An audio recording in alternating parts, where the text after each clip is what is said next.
If you've ever spent your morning selling your overnight position for a gain, go ahead and hit that like and subscribe button, folks. We are starting Friday off about as good as it gets. We already have green on the screen from a closed SPY trade. Thank you, Port Strike being over. Thank you, jobs number. We got a lot to cover today. We're going to have 13 back. I hope y'all are ready for the weekend. But first, we're going to make some money. Welcome to Benzinga Live Trading. Let's see if this actually kind of comes back. Way out of control, got way too high. All right. Hey, I will take that. I will absolutely take that.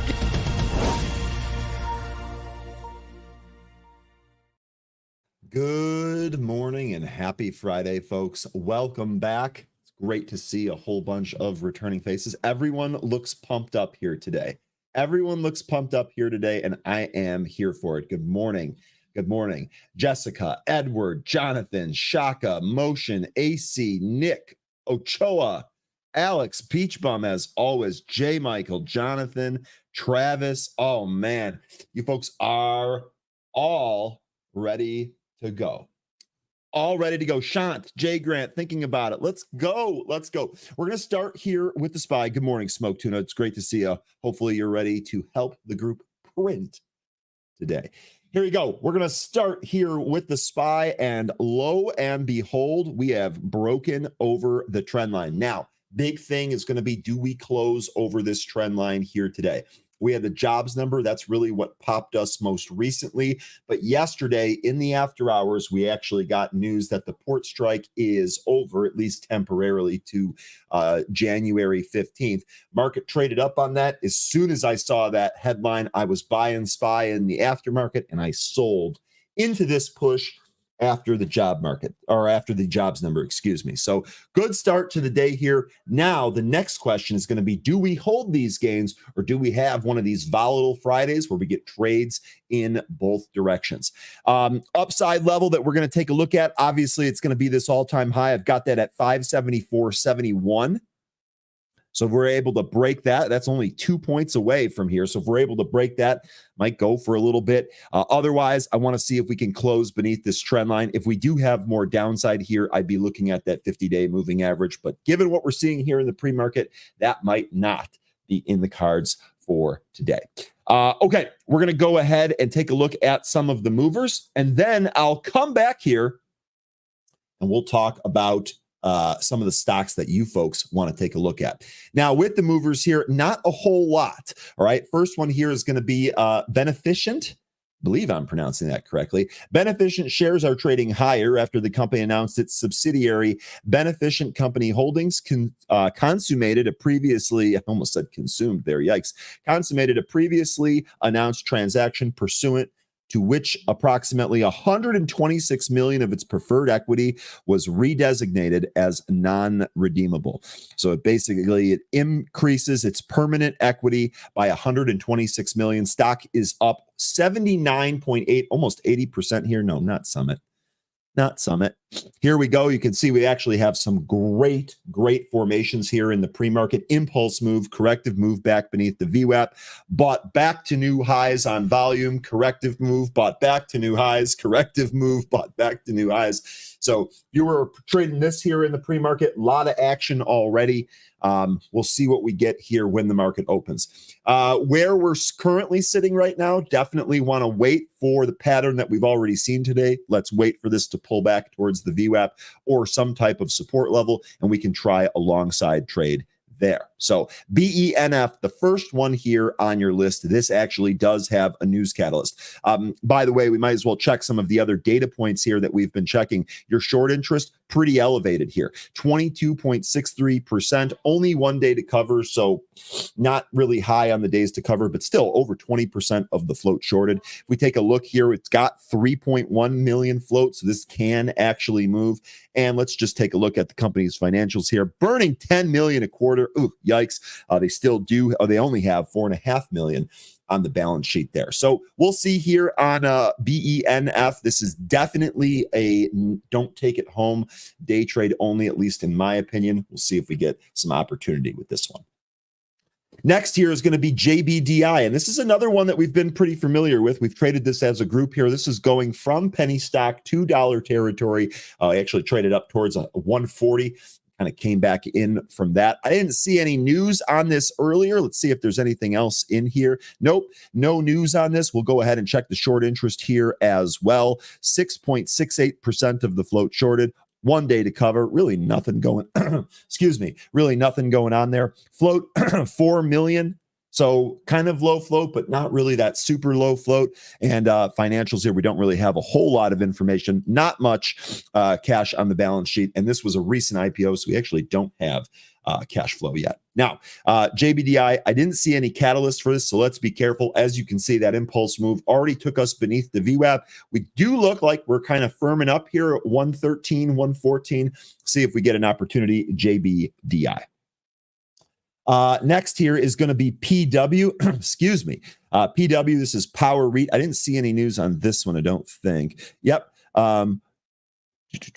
This was yesterday, Form 8. So that's why it's up here. Didn't really see anything with this. I guess it should go through this. Anyway, Power REIT, not one I'm familiar with. So the first things first here, I want to see how this thing trades. Kind of a low float here.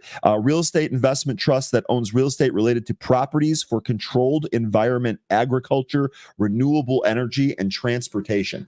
Given its market here, I can see why this is moving around. We'll see here on PW, but again, no experience for me trading this name. So if any of you have traded this one, I'd love to get your thoughts on that.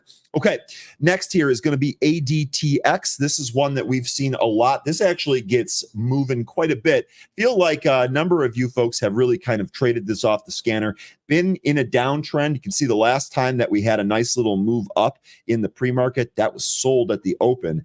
We'll see now that we're down here in a two handle what's going on. I'd be careful. Maybe watch the opening print here on ADTX.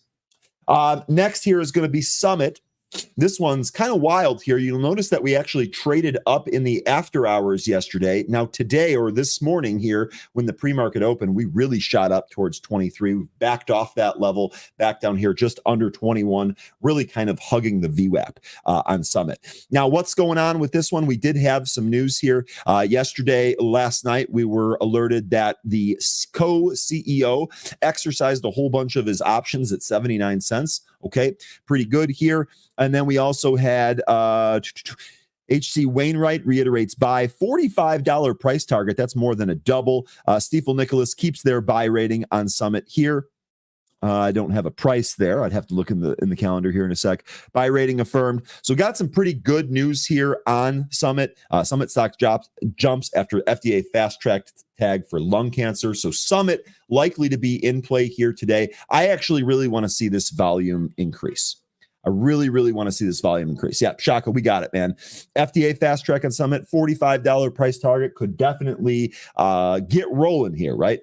This could definitely get rolling. You were saying that you were trading this. You're swinging this, right? You're holding this for a while. I can't remember everyone's trades here, but I'm pretty sure that that's what you're doing.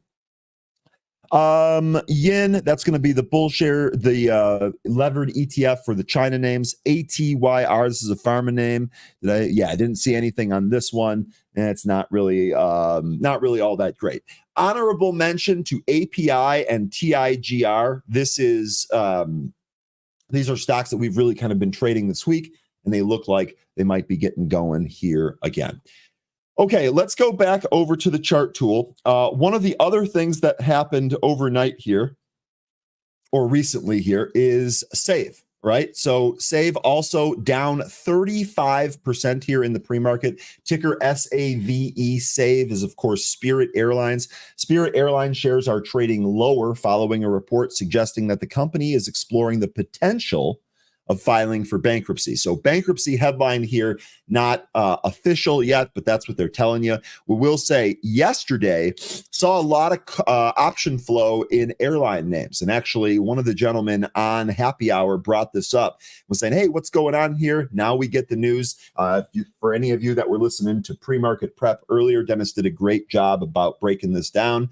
this should be good for all the other airlines, right? One less airline, if this does go through, should help all of the other airlines save down here. I don't know who's going dumpster diving for this. I know a couple of us have, or a couple of you folks really kind of like to buy some of these that do dead cat bounces. Is anyone looking at save here today? Not my favorite stock in the world, but we'll see if that gives us an opportunity here today. Okay. That was pretty much all that I wanted to cover. I think that was all that I had on my list. Let me make sure I didn't have anything left over from last night on my notes list here. Nope. We covered it all. Okay, so now let's move to some of the stocks that you folks wanted to move to. Crow, I saw that you were mentioning PEV. Shout out to Lynn and Randy, who were actually watching this in our after hours show yesterday, mentioning that this is likely going to be on deck here. This is a penny stock, so I'm generally speaking going to stay away from this one. We did get a pretty huge pop here. Phoenix Motor. We're holding some of those gains here, although it does look like we're leaking. We'll see what happens when this actually opens here today. Ticker PEV. Sorry, I'm losing my voice here. I'm trying to get this tea down, but I haven't had a chance to drink it yet. What other stocks do you folks want to take a look at? Oh, Smoke Tuna already starting with the pro tips. ADTX, no touch. So it looks like you're staying away from that. Any thoughts on a Zim play with the strike ending? So Zim, I noticed that was down quite a bit here this morning. One of the things that I'd be looking for here is, when is this trend? I mean, look at this. Right, we got to have this before we do anything. We got to have this really kind of slow down and show some type of support. Looking at the chart here, I wouldn't even be terribly shocked, knowing how much Zim moves. Wouldn't be terribly shocked if this did come in towards 16 and find some support there. We did on this move down here in the pre-market. We did lose the 50-day moving average and the 100-day moving average. We'll see if we have any attempt at regaining those here when the market opens. Zim, I don't have a play lined up for this. I'm going to wait on this one until we get an idea of what's going on here. All right. What other stocks do you folks want to take a look at? Nader wants to take a look at Palantir. This has been one of live trading's biggest winners here. Have a whole lot of people on this. This thing has been straight up. Literally straight up since we started talking about it. Anne Marie gave out a butterfly. I know a lot of people are in here long this name, pretty heavy too for the long run. 40 definitely on deck here today. We'll see if we can actually trade above that. Remember, the target here is 45 on Palantir. At this point, though, for a potential long, I'd really wait for pullbacks here. When we were talking about the last impulse move that took us up here, I got on here in the pre-market and I told you folks, you know, with the RSI being cooked, it would be really great if this thing kind of just traded sideways and didn't break down before taking the next leg up. And look what happened. In fact, exactly that is what happened. And we almost got this incredible bullish engulfing candle here on Wednesday, October 2nd. You saw the move yesterday. We're looking for some continuation here today. If you're looking to long this, again, wait for a pullback at this point. RSI is a little cooked. MACD is really good. But if you were in this from when we first started talking about this, I believe this was sub 35. Yeah, this was low 30s, high 20s. And when we first started talking this, pat yourself on the back because we hooked a winner here. All right, what else do you folks want to take a look at? Motion wants to take a look at AMD. So how's tech going to do today? You know, we might as well also take a look here at NVIDIA. You can see tech responding very favorably to the number that we got here this morning. AMD testing yesterday's intraday high. We actually did trade above it. We'll see what happens here on the open. Gotta say, this looks pretty strong here. Let's look for the volume flow. While we're talking about AMD, let's also take a look at NVIDIA. This has been another one of our pretty good movers recently. Shout out Jay Rice. You've been all over NVIDIA here recently, even in the face of some of the bears. So big shouts to you. NVIDIA going higher here. We'll see if 125 gets taken out. Remember, one of the things that we were looking for on NVIDIA is which direction are we going to break out of this compressing triangle on? And it's still getting compressed here. I think in the next week or so here, we're going to see a pretty extended move, either up or down. I gotta say, given this morning, given where we're at, sure looks like NVIDIA wants to trade higher. Okay, Maverick, from our Twitter viewers. What's going on, Maverick? You got Goose back there with you or what?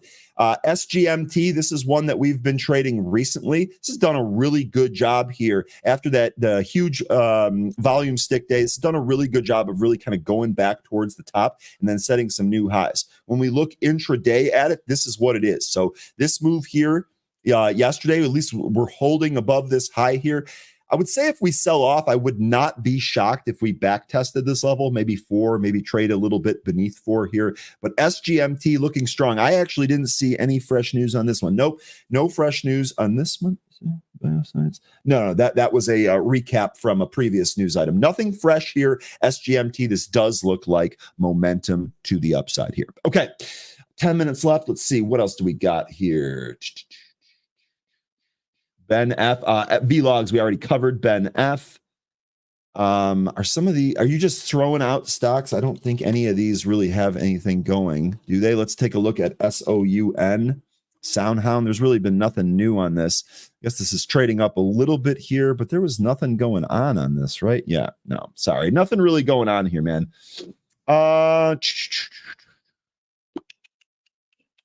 Roberto, what's the plan today? Just came back from my 2-hour massage. I mean, it's 8 o'clock in the morning here in Chicago. So if you're finishing a 2-hour massage, you were up before the sun came up today to get rubbed down. I'm not sure what that says. Think about that one for a little bit there. Smoke Tuna mentioning Ford and not ticker F, but actually FORD. And oh my goodness, what's going on here, folks? Forward Industries popping on volume, and this just happened. We must have news here. We must have news here. No, we don't. So what's going on with 4 here?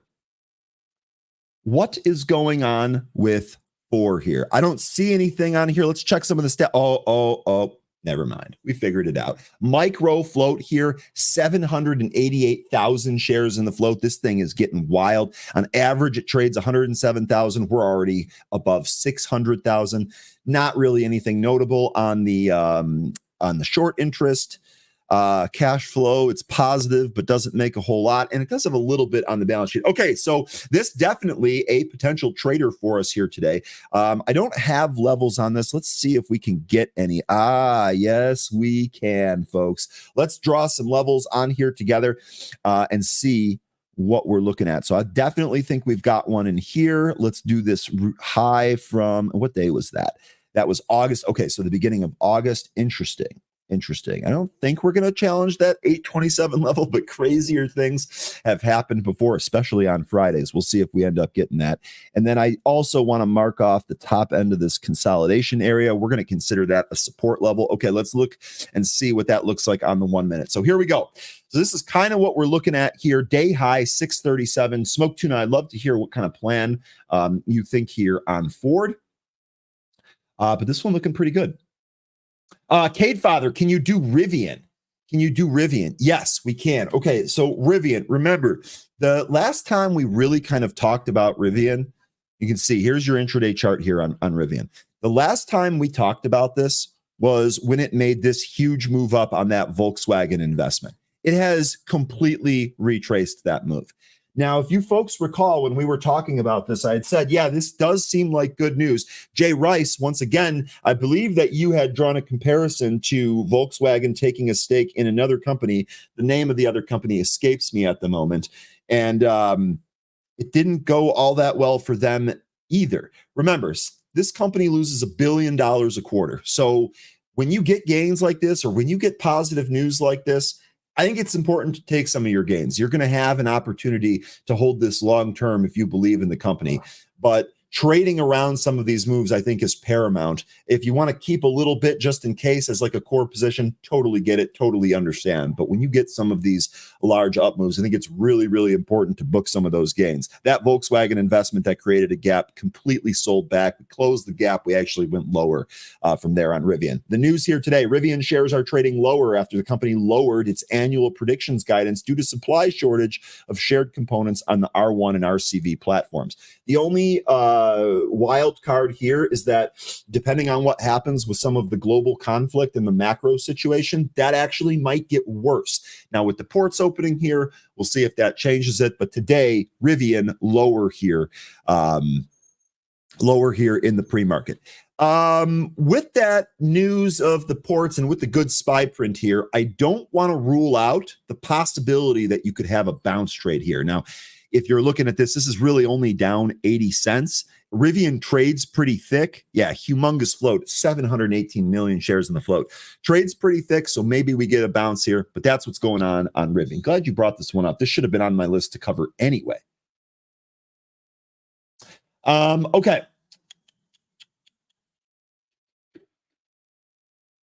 Mark is saying, can you explain to me like I'm 10 years old? Are there any fundamental differences in pre-market after hours compared to the regular hours? Mark, here's the easiest explanation I can give you.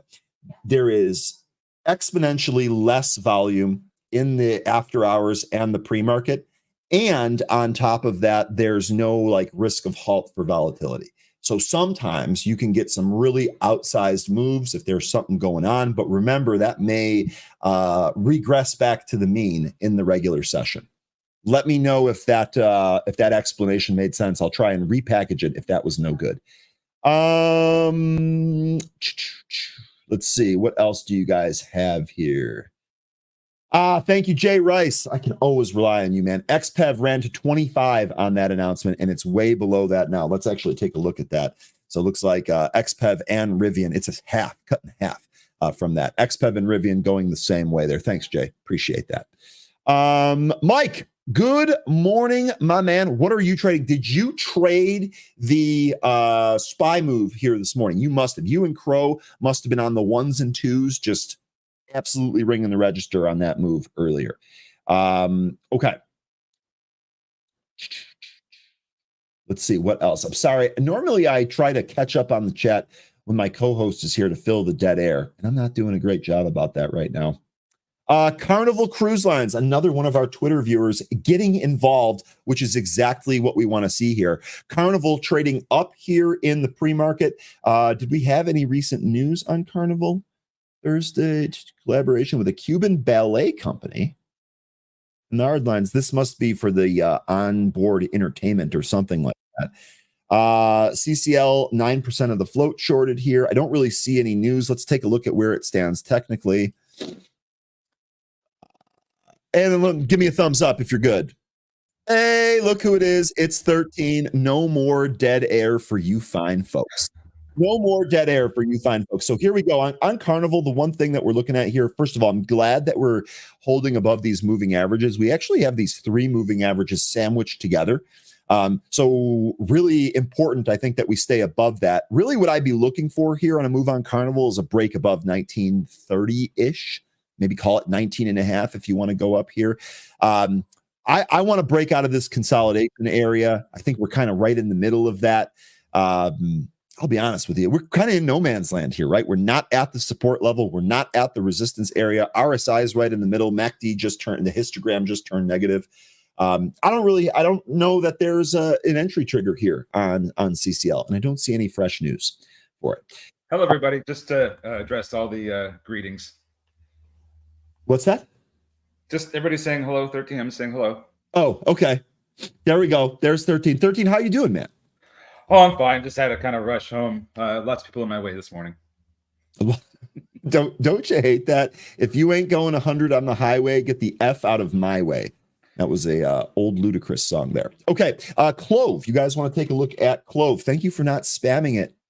Thank you for just asking politely and not spamming it. Here we go on Clove. What a huge move here. I got to say, this move definitely feels overdone. Feels to me like we are looking for a regression back to the mean. Did we have any fresh news that we should be aware of? Nope, don't see that. Short interest, really not even that high. Doesn't even look like a squeeze yet. Only 6% of the float shorted. And the financials, if I recall correctly, look pretty good. Yeah, balance sheet, flush with cash flow positive here on Clove. All right, so this looking good here. But again, I mean, as far as like day trading, I mean, let's see if we get a VWAP pull. Let's see if we get some type of a setup here. What do you got, 13? It kind of moves a little too slow to really be a day trade, but it's a great hold or an investment. It's been that way for a while. So I don't know so much for day trading, but for swing or holding, for a longer term, that seems to be the game here with Globe. Yeah. 30 seconds. Indeed. We have 30 seconds until we open? Good Lord. I didn't even realize we were that close to the bell. Let's go. Happy Friday. Let's do it, folks. Got JBDI. That's actually right at VWAP here, this JBDI. Let's see. I haven't heard my bell yet. It's because we have a few seconds left still. See, I am already out of SPY. I love your HAL avatar, by the way. I bought SPY in the after hours yesterday on the news of the longshoreman strike being over and sold into that impulse move this morning after the jobs number. So my opinion on SPY here is, where do we close? Do we close below our trend line? Does it look like we're going to have weakness going into the weekend, or does it remain strong all day? I'm actually just observing SPY here today now that my trade is closed. All right. I didn't even look to see what the movers were this morning. What PEV and Ford and things like that. Not a whole lot. Not a whole lot here. BENF is the only one that had news. Ford was a late addition. I didn't see any news for it. There was one more. Summit, I think, had some news from yesterday that was affecting it. Summit. Those were your movers here today. Gotcha. Let's see here. All right, let's see what else we got. EVGO spike. We're also getting asked about TOBX. No, EVGO. Oh, EVGO. Well, actually, AVGO is trading up too, but EVGO, let's go ahead and put that on screen as well. It looks like it's coming right up to the pre-market highs, 642. And then they'll have the yesterday's high, which was 649. Okay, EVGO rip out of the gate here. Ford popped right out of the gate to that VWAP, couldn't take it out. That will be the first thing. We'll have to see if that VWAP gets taken out. SGMT getting mentioned. Boy, you guys have tickers right off the open here. That's awesome. SGMT, nice little move out of the open here. RZLV, RZVL. Gosh, I'm sorry. How many times am I going to screw that up? Actually, you screwed it up. RVZL. Nope. RZVL. Which is what you had. I don't know. That neither of those tickers were working there. Sorry, man. Yeah, I don't see that. Yeah, I don't either. I think there's just a miss type on the ticker there. SGMT up 7.5.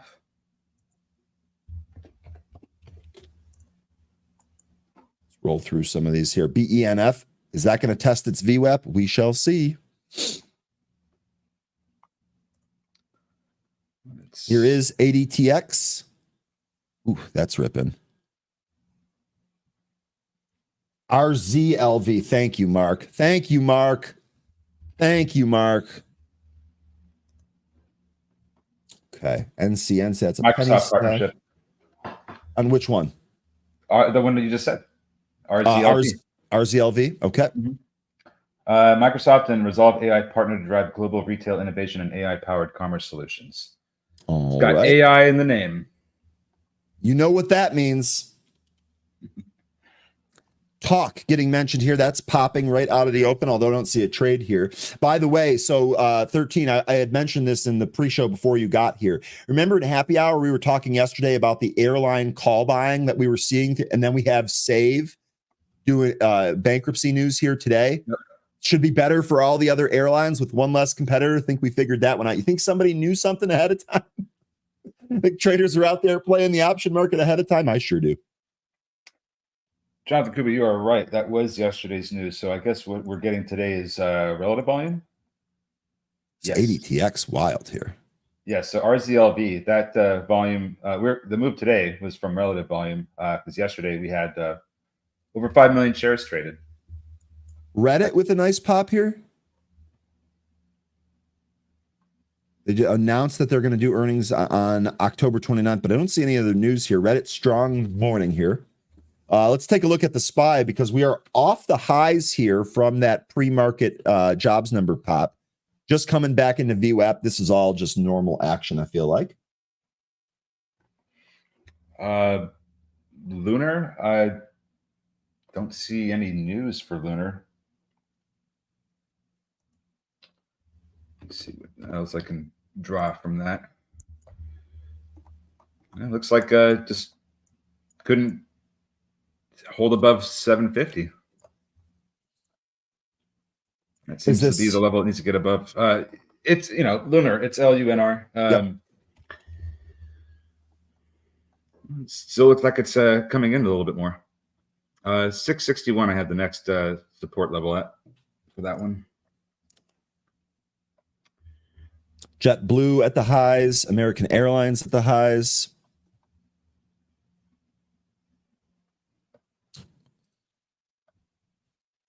Yeah, I mean, so what do you think of that jobs number? Yeah, so higher we go here. I mean, what's the real number? That's how I would respond. What's it going to get revised to? Yeah. You know, like, let's see what happens on Monday almost. I mean, I'm actually more concerned about what the market does with it. I don't even know if concerned is the right word. I'm more interested in seeing what the market actually does with it and where we end up when we digest this. What are your thoughts on it? Are you trading around this? Did you do anything from this? Laugh. There you go. You know, I and this probably is kind of way off base, but I kind of feel that we're seeing a lot of these job numbers go up because of the influx of immigrants and then them getting immediate jobs. Yep. I kind of think that that's part of it. You know, more. Powell told us that was part of it, so I mean, we know that's the case. More government positions being filled. We definitely saw that with this report. So, you know, I'm just like, these numbers, they feel artificial. But that's just my thought. I would say the same thing. I would say the exact same thing.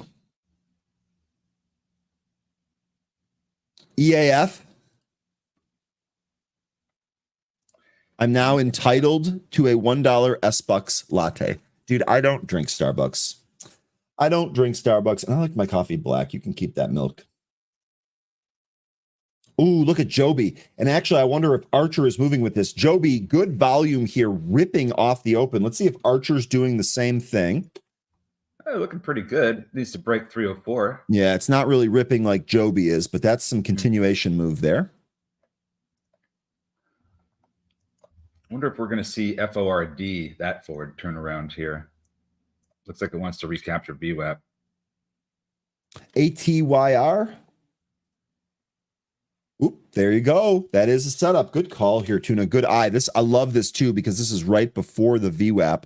We'll see if we end up getting that here. ATYR. ADTX is running. I'm going to flip to it, but keep your eyes here on ATYR. This is a decent setup here if it can move through VWAP. This ADTX has been all over the place. I actually want that to pull back there.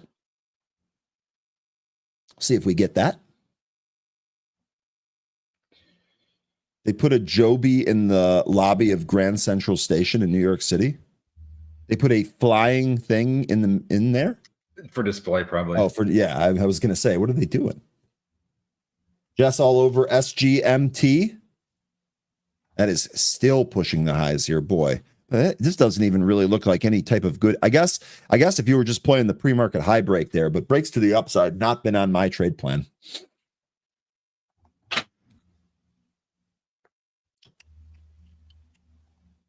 Duo getting mentioned. That was a runner from this week. Are we getting some more action here? Well, maybe.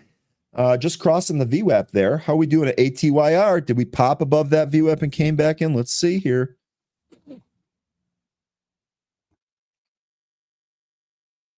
See if this can roll. I don't see any other news from ASTS other than that Form 8.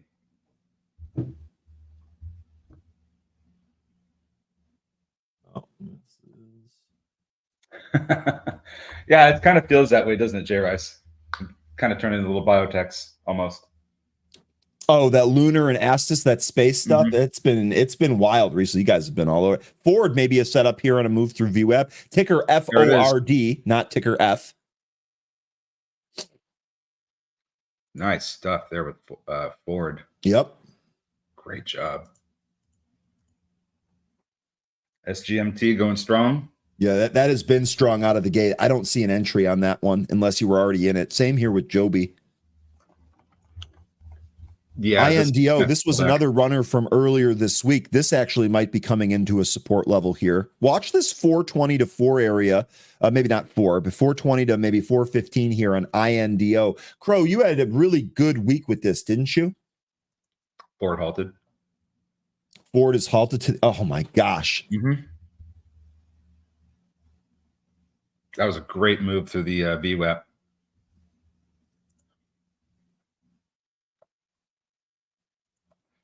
Ford ripped off the low. Yeah, it did. Yeah, it did. You folks are already out here. C likes JB Hunt now that the strike is over. What do you guys think about that? What do you think about that? Strike's not over, it's delayed. That's what I said in my opening here. But what do you think? Do you think there's a trade in here? Delayed, over, whatever. Do you think there's a trade in any of these names? Probably. I mean, it's not going to be until January that the strike's going to resume, unless there's a contract that both sides agree to in between that time. So let me just take a look at the chart. Yep, all good. Just kind of looking at the daily here, just kind of what jumps off the page here. 165 maybe as your stop to the downside. That's actually not far away. 180 your target to the upside. So it looks like you've got $2 of downside versus $13 of upside. Pretty good risk to reward there just on the sideways channel here on JBHT.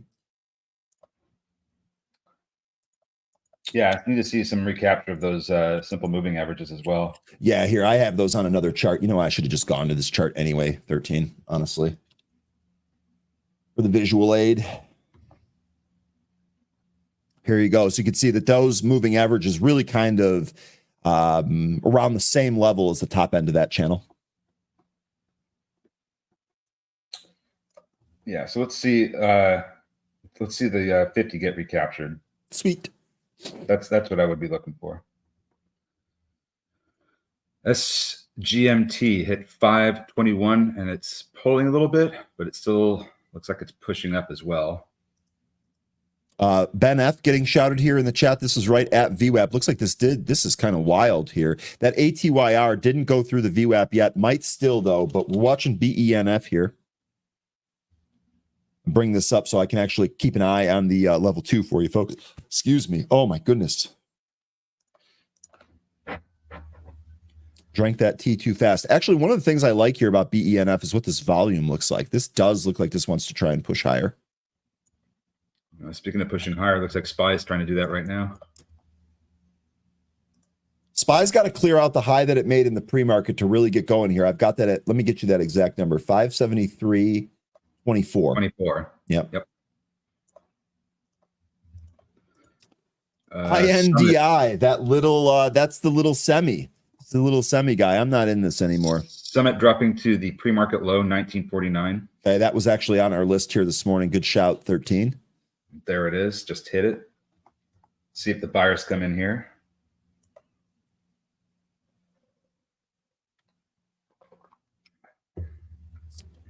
Oh, they're bidding it up. Love Southwest Airlines. That's moving here. Shout out to another one of our chat members, Felicia, talking about a long trade here in Love. Looked pretty good when we talked about it yesterday. We are in the gap here. This gap fills up at 33. See here if Love can keep moving here this morning after that inversely to save, which of course declaring bankruptcy. All Mag 7's green.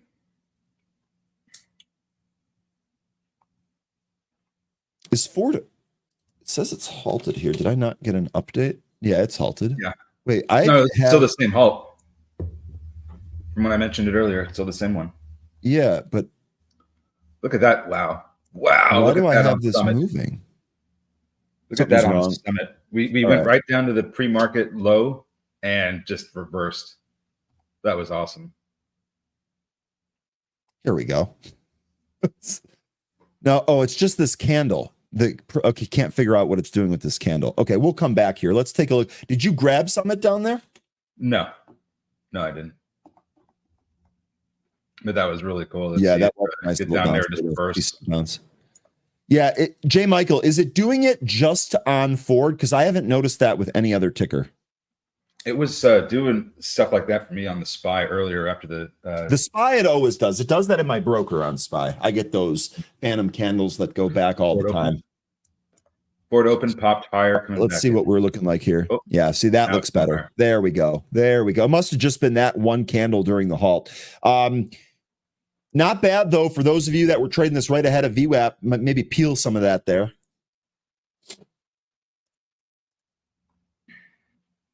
There we go. We're getting, so yesterday, kind of a down day in the swing account. Today, the exact opposite, getting all of those gains back. Getting it all, or all of those losses back. EVGO, this one looks like it's trying to take out the wall here at 653. Need a little bit more volume expansion, then that could get going here. We have an intraday high of 669.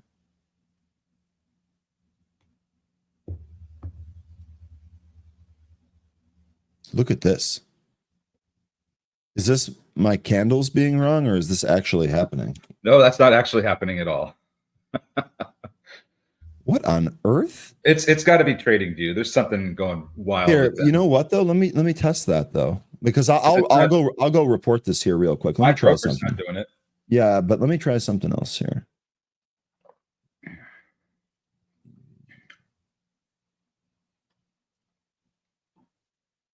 Home builders going down. Z, PHM.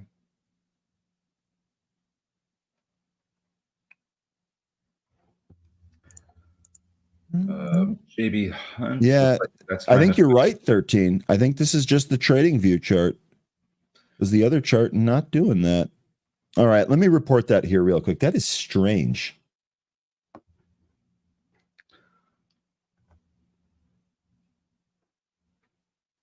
Yeah, looking for that EVGO to get some volume so it can push up higher. Otherwise, we're going to test VWAP again. I looked over my screen here and Apple is just going ham. Bam, bam, bam, bam.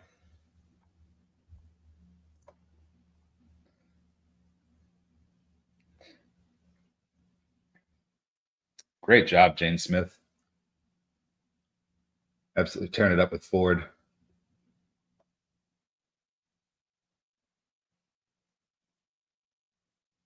Yeah, I think give me a sec to post this, 13. I'm sorry. No worries. I'm just talking to the great folks out here in our chat. Yes, I've been having that that issue with the TradeView as well.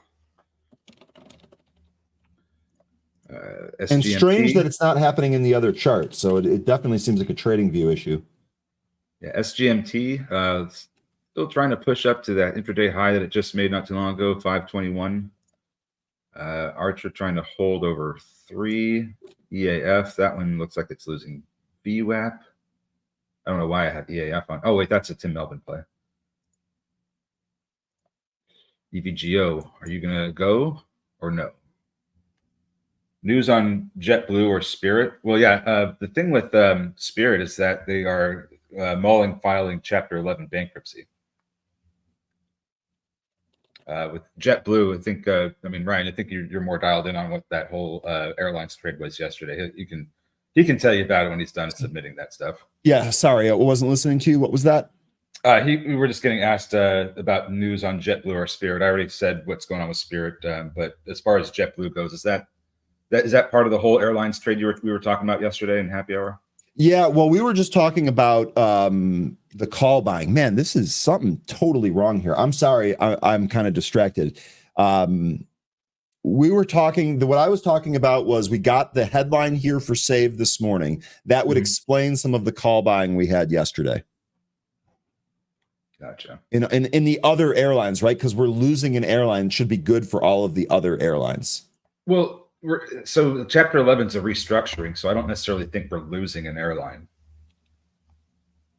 I mean, they might be out of commission for a while, but we're not losing them. That's a different file.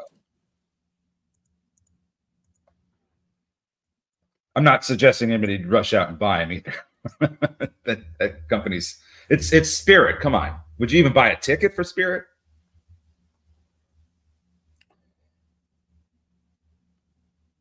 AAOI. says Shaka.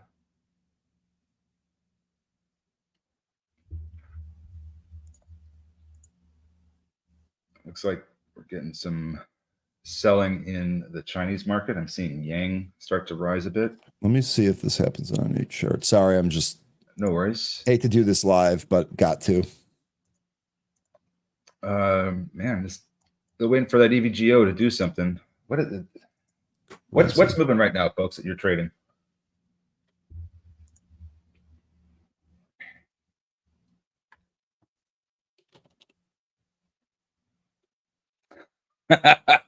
Smart sniper. Once and never again.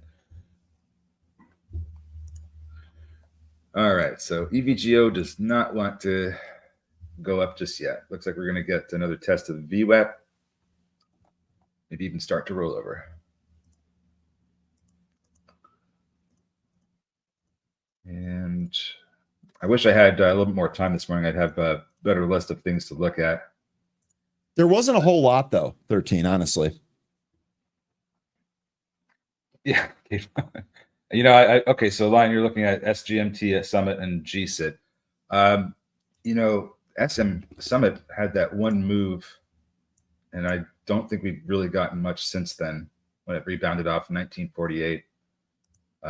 Looks like it's actually going to test that again here soon. SGMT, let's see here.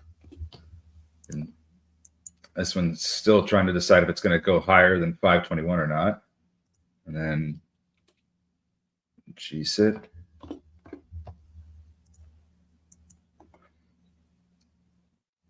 These all seem like they're just getting tired really quick here.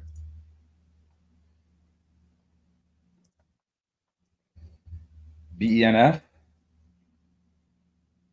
Morning, BENF Charles. Testing its VWAP as we speak.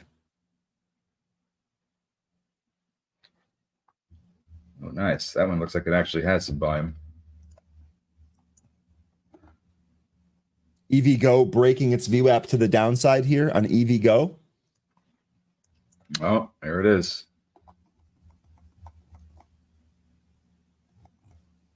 Question is, does it recover or do we go right back to start?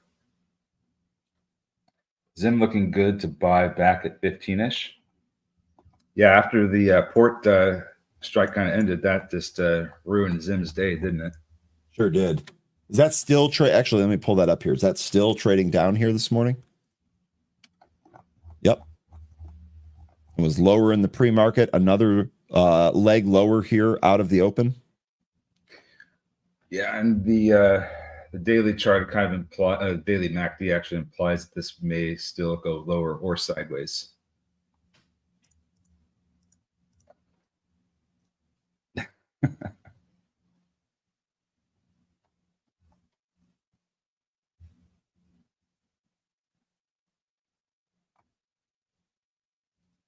Caper, the APR.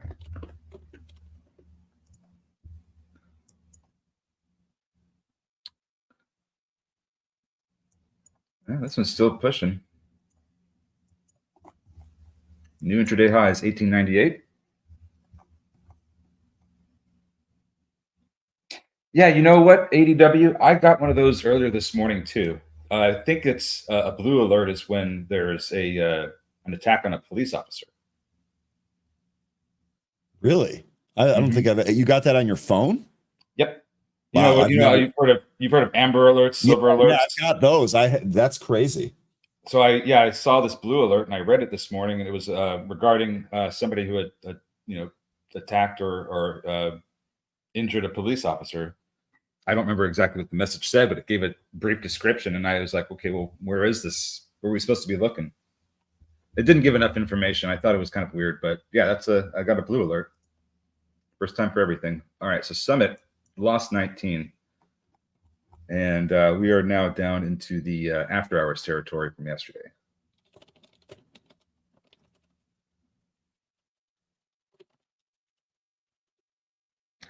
It's all county.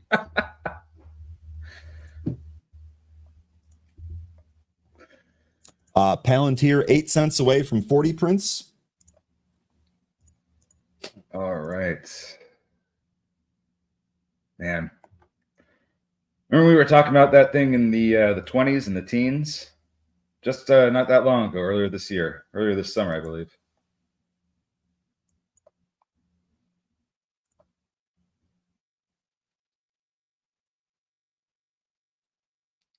NA going for 1. Yeah, BENF, Mark, I feel you on that. BENF, do something. It's like you're poking it with a stick and it's not moving. That meme's really good. It's literally sitting at the VWAP, not doing anything here, BENF. Nice mention on Nanolabs NA. Looks like that was this pre-market. Yeah, pre-market high on this was 109.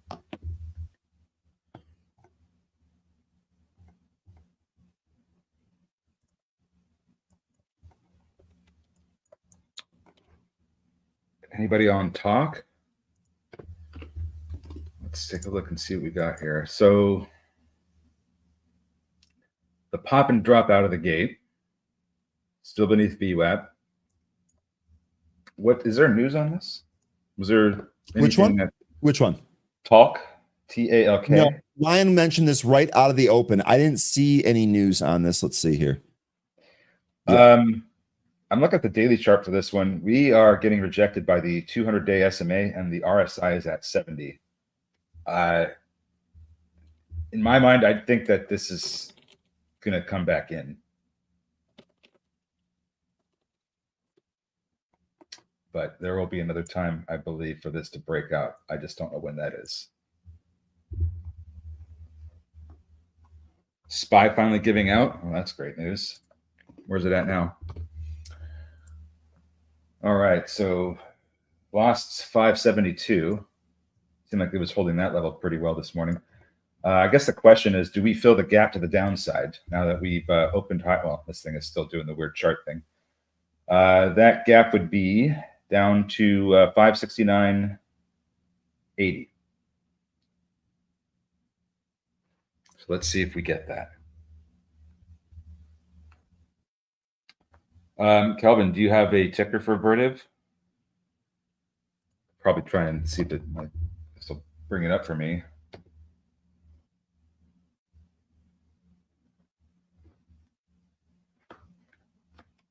Is it VRT? Is that the one you're referring to? Daily chart looks interesting on this one. RSI is high, but this looks like a really nice, I guess we'll call it a scallop. This is coming up to this is coming up to its previous all-time high, 109.21 or 7.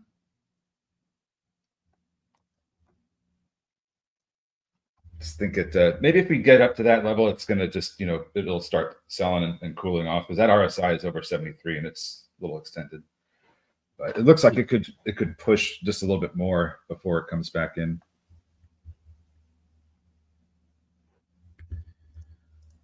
All right, what else? Oh, it looks like who was on NA? That one just knifed.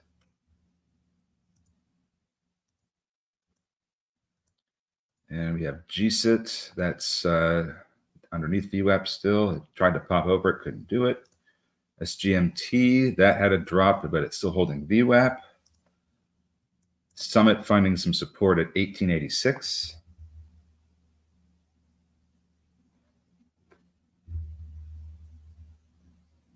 Looking around here still, sorry. No problem. Best to pick up VRT in the 80s.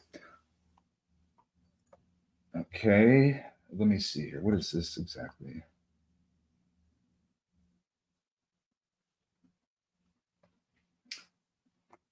I don't think I know a lot about this company.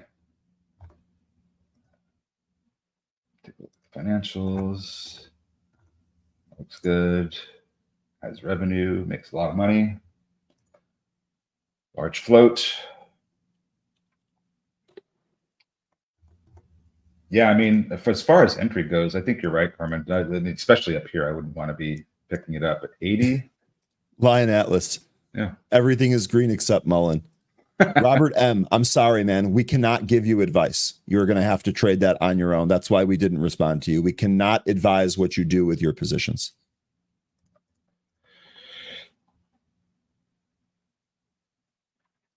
Well, Jessica, yes and no. It actually means the Qs are going down, but since most of the Qs or most of SPY is like heavily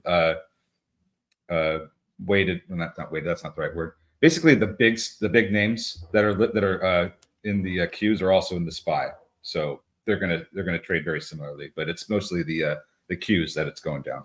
Yeah, the SQQQ is trading off of the QQQ. Yeah.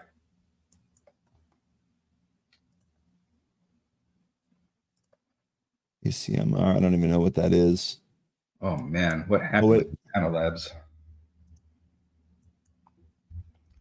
Looks like EVGO down to the 65 EMA. Does it bounce here or do we continue lower?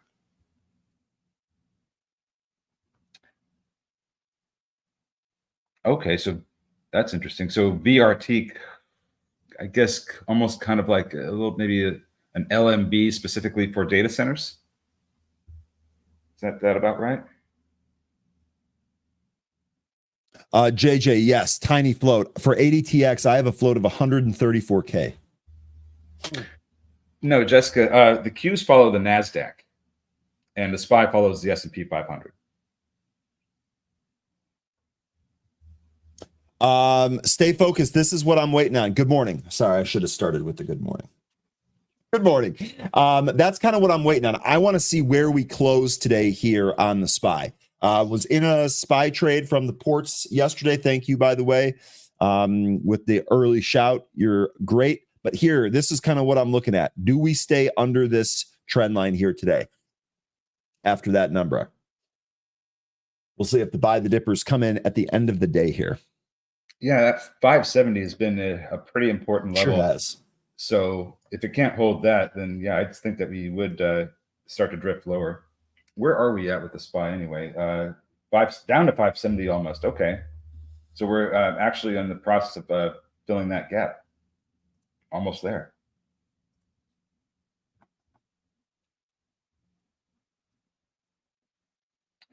VRT is a hot stock in the under the radar world.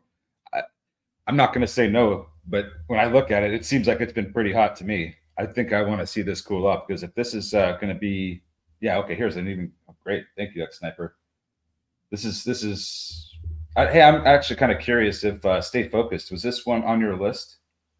VRT.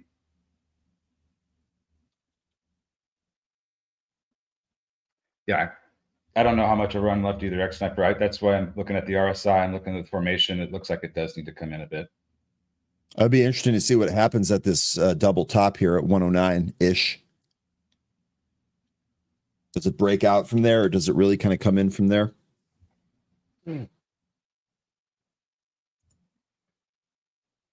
Yes, this was part of Stay Focused list. Ford, by the way, right? Good call, too. No, that went right through the VWAP there on Ford. Yeah. Excellent.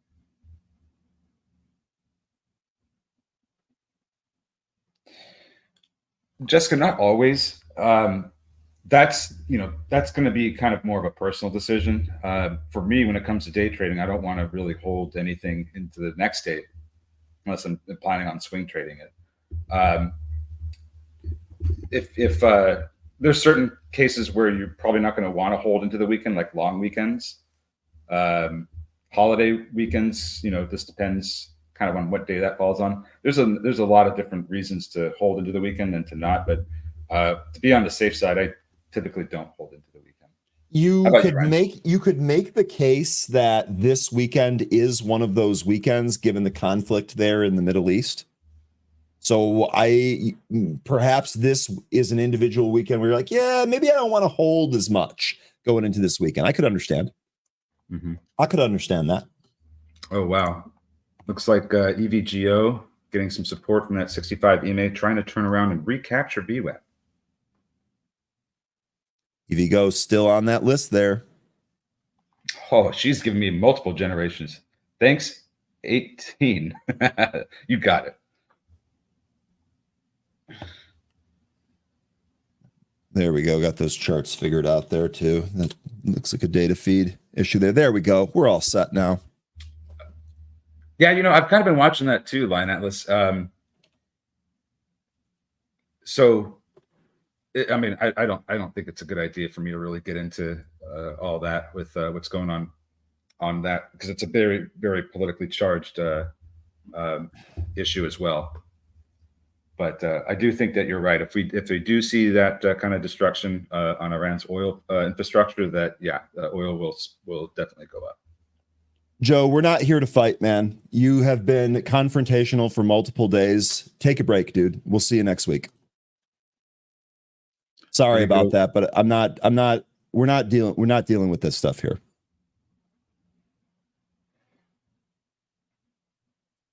How is TDG?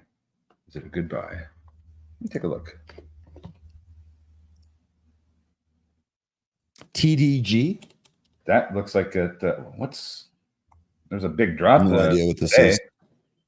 Big drop from it today. I don't know over what. Need to take a look here and see what this is about. Maybe I can give you a better answer. Specialized parts for commercial and military aircraft. EVgo through that VWAP there and trading higher. Ford also getting mentioned here. Ford is continuing to pop to highs. Let's see if we can actually break this out and go higher.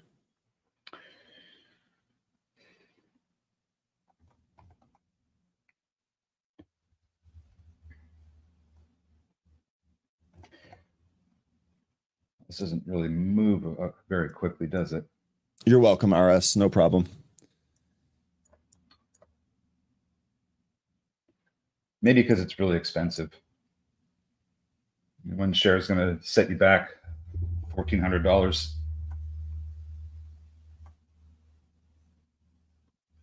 This to me seems like this is more of a something that you would put into your longer term account and just let it do its thing. They have a $75 cash dividend, a special cash dividend coming. That was announced on Friday, September 20th. I don't know when the payout date for that was. Got a buy rating. I guess I would have to just kind of stick with that sentiment.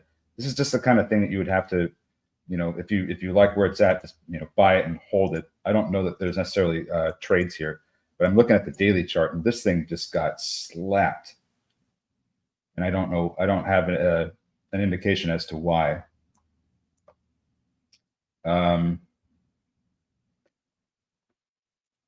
Let's see if it rebounds here and can recapture the 20-day SMA. As long as it holds that 50, this looks like it still could turn around, but we lose that, then I'd be a little bit more concerned.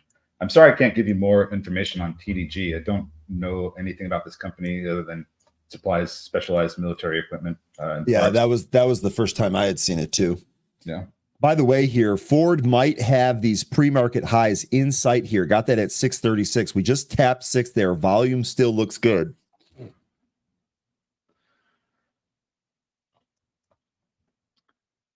All right, let's see what else is happening here. It looks like NA finally started to turn around here, looking for a recapture of VWAP. It's making its way back up there, but a little slowly. CAPR, man, if you've been on this one, you're doing great. I know this has been a monster.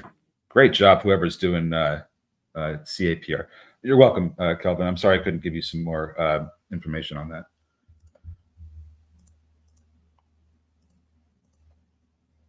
TIGR, wow, nice little dip and rip there on TIGR.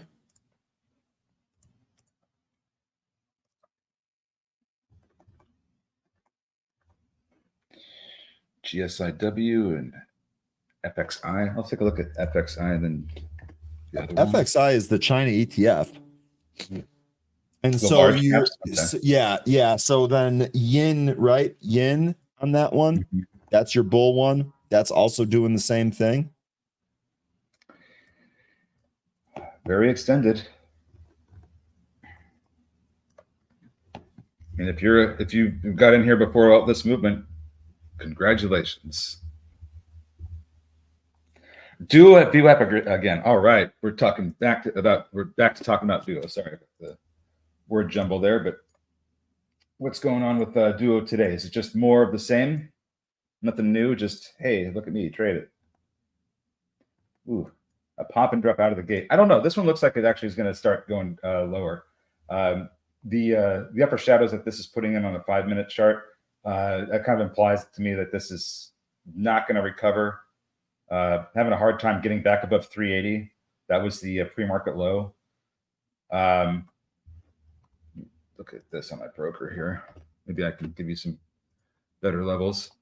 It's clearly been rejecting at the VWAP all morning. Yes. I mean, we had the initial impulse pop when the pre-market session opened, and then ever since then, it has banged against the VWAP and gone lower.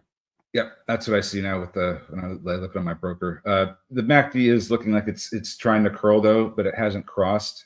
So that's the only thing I'd be watching out for, is if it starts to cross and, you know, gives traders the courage to take it higher. But if it gets back above VWAP, I'd be looking at the 65 and 200 EMAs as resistance. BENF, keep this one on your radar. It doesn't have the volume yet, but this might go in the afternoon.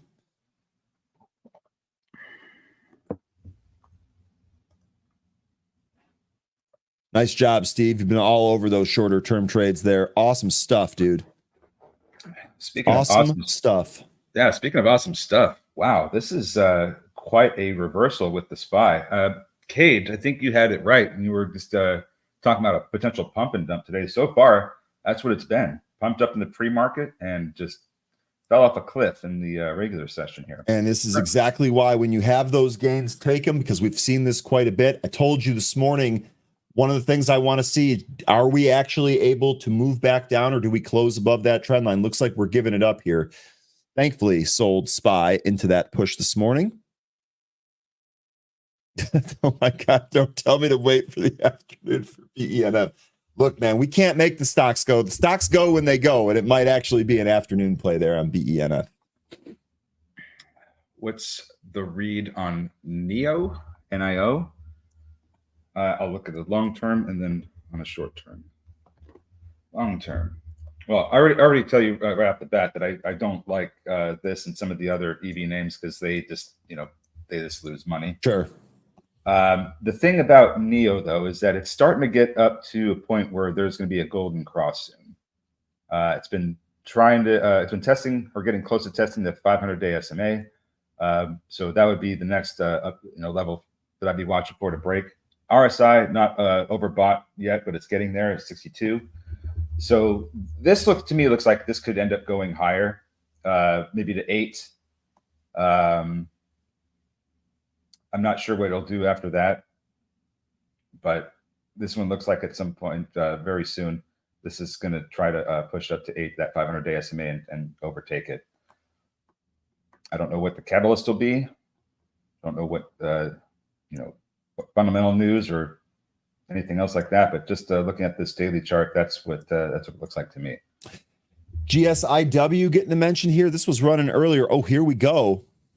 Actually, here we go. Nice little push above that pre-market high on volume here too. That was sweet. Sorry I wasn't on that one earlier.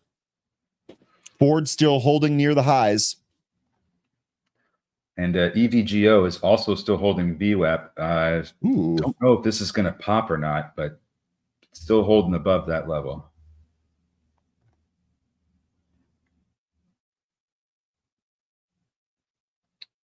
No problem, Amar.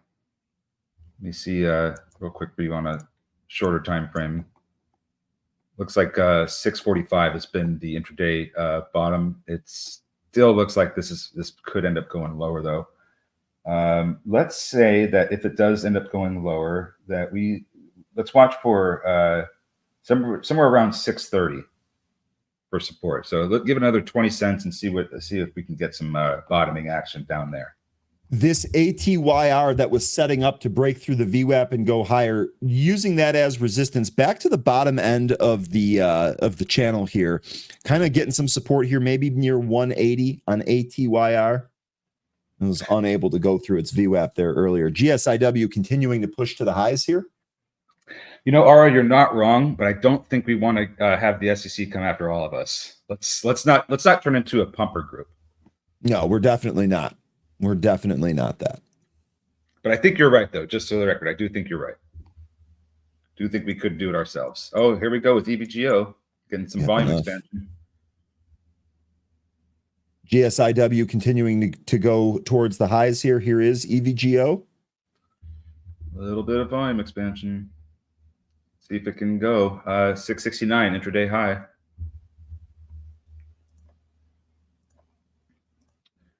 Looks like we're getting a little bit of a pullback in CAPR after hitting 1933, still above VWAP.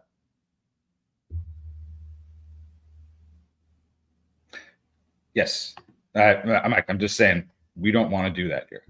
That's all I'm saying.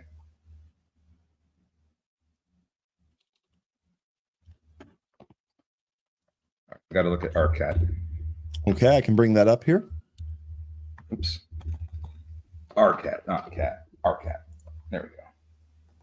So what's going on here? Clawing back is what you're saying? All right, let me see here. This kind of like sold off right out of the open and got bought back to balance. Yeah, MACD's curling on the 5 minute. So let's see a recap for the 65 EMA, which I currently have at 326, almost 327. BENF, really the only thing here that I see as a potential setup. Everything else you really kind of already have to be in.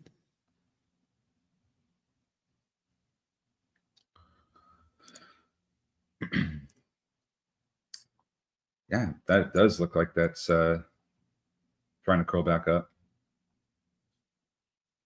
And if it does, it looks like to me that 205 level is where we could see the volume really start to expand in order to push up through, because that's a resistance area now at 205. Tuna, you want the low of this channel, 184-ish? Yes, sir. Stay focused. Thank you. With you on that, man. Really, really good stuff.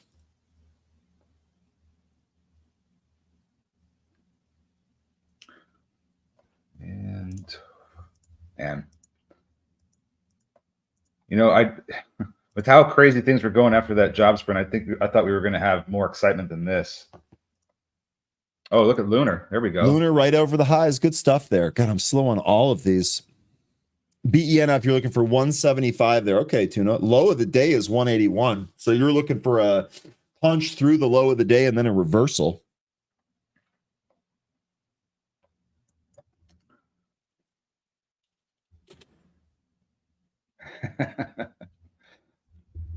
Okay, well, Shaka, I guess that's not technically spamming, but you did say it 5 times. Let me see here with AAOI. SMR to the high end of the range here. That's on volume. Did we have news accompanying that? I don't think so. No. What do we have here with AAOI? It looks like it broke out of that intraday high, put in a new one, and then just said good night. Don't put a hole in your desk, man. But what's going on here with this one? I mean, I'm not seeing any movement. It looks like we're getting a little bit more volume with BENF. That's going to start expanding some more and help us get through 205. You know what, though, 13? So I'm watching that, too. I'm watching that here in one of the windows. I got to be honest with you. Maybe it's just because Tuna's waiting for lower, and I'm kind of being biased by that. This feels to me like a trap.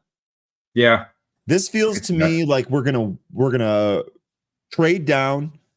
It's just going to kind of reverse and knife, and where that settles, we'll see. But this definitely feels trappy right here. Maybe I'll be wrong about that. If there is a trap here, I'd be looking maybe 169, 170. If you lose, because that we could end up getting taken right down to that level. Look at these upper shadows that we're getting here too. I kind of feel that. I guess the BENF is one to be careful with. Not to say that it couldn't break over 205, but more volume than this. VIX sub 20 here. You see a whole lot. It feels like kind of slow here. I know the SPY kind of made a dramatic round trip move off that print, but doesn't feel like it's trading a whole lot here. There's just everything feels kind of slow. Yeah. Well done, Steve. Locking in another 10% gain. Yeah, Steve's having a day. Let's get some sound effects for Steve. Ford getting ready to go again.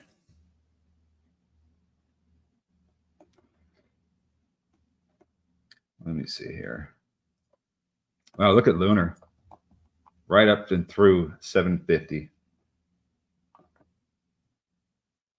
Where did I have Ford? There it is. Yeah, maybe. Maybe in the next candle. Ford pulling here now.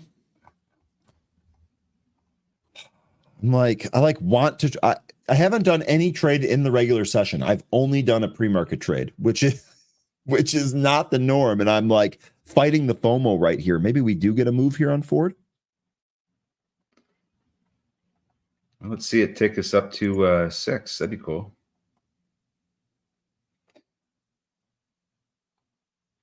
What we're asking if you have a view on IMO. I'll take a look at that while we're dealing with Ford. Is that here. a joke or is that an actual ticker? No, Imperial Oil. Okay. Oh, it's an oil stock. No, I apologize. That actually makes perfect sense. Do you want me to bring that up here? Oh, if you wish. I'm taking a look. Yeah, at I mean, here it was. So Ford's pulling here to the 547. This is the VWAP. VWAP pull here on Ford.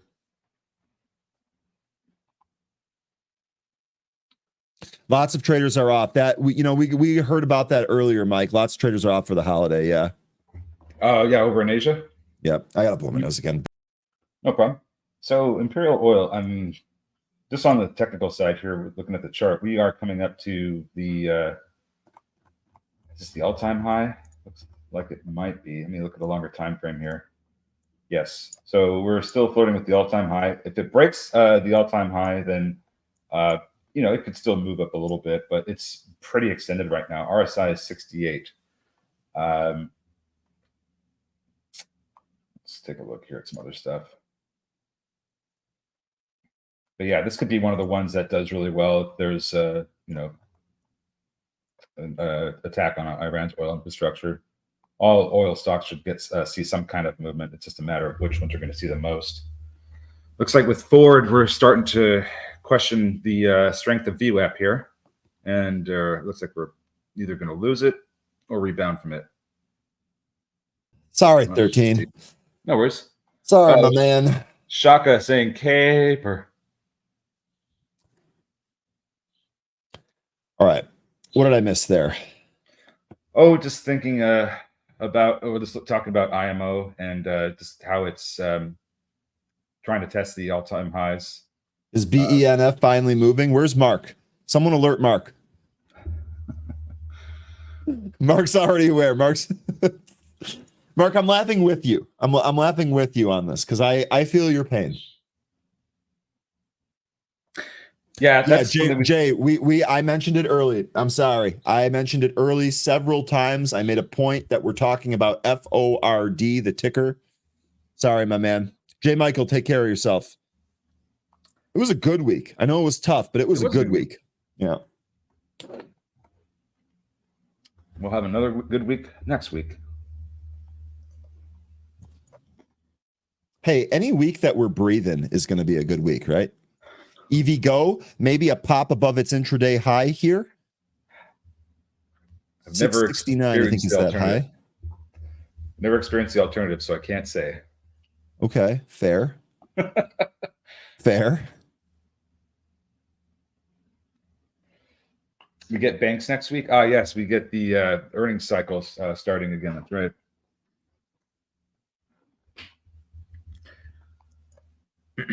Banks actually popped this morning after that print, and I'm looking at Goldman Sachs. That gave it back. How's JPM doing? Okay, that didn't give it back. Goldman Sachs did. Morgan Stanley, how's that doing? Nope, that kept going. Goldman Sachs, wild. Here you go. Let's watch this 669. Let's see what happens here.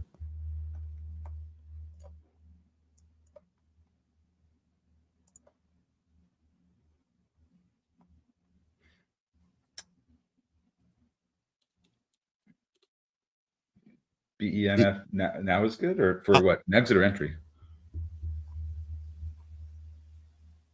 It's trading better now that it had that big volume pop. Mark, I would, at this point, I'd have sold some of that into this move.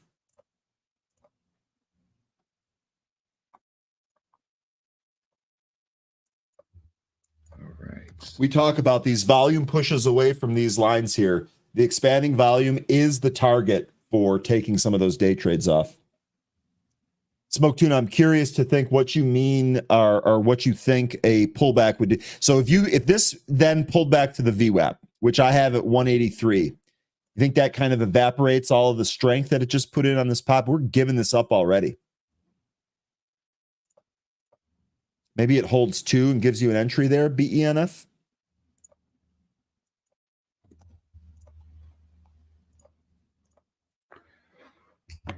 CAPR continuing this. Oh my gosh.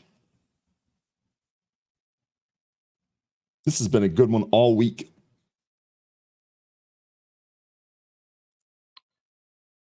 Snail moving, SNAL. Is it moving like a snail? No, it's bucking the trend or whatever a snail would do. It's to the highs here on volume. That volume continuing to print higher here. This was a penny stock earlier today. Getting a mention on Children's Place.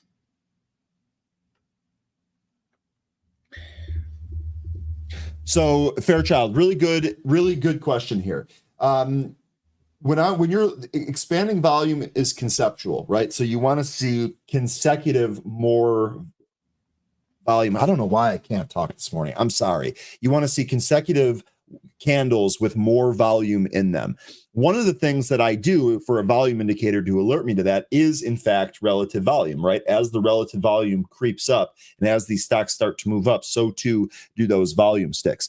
The reason that I am just so accustomed to this is because since I started trading, I've always had my volume sticks overlaid on the chart that I'm looking at. And as a result, I've just kind of hammered home that realization or that realization that when the price moves, the volume is often affecting that. So I will often just kind of look at the stock and in whatever time frame that I'm looking in, whether it's daily or 1 minute or 5 minute, if I see that volume continually getting bigger, that tells me that the upside momentum is still there. It looks like BENF is still trying to push into that 205 and make it go, but got slapped right down the last time it did that. You're welcome, Fairchild. Looks like 219 is the next spot I could go to because there was a wall there at 220. That's BENF. EVGO stopped at that 669. Could not take that out. Not breaking down here, though, so that might still be on. Ford trying to push back above VWAP. That's FORD. Yes, that Ford. Yeah.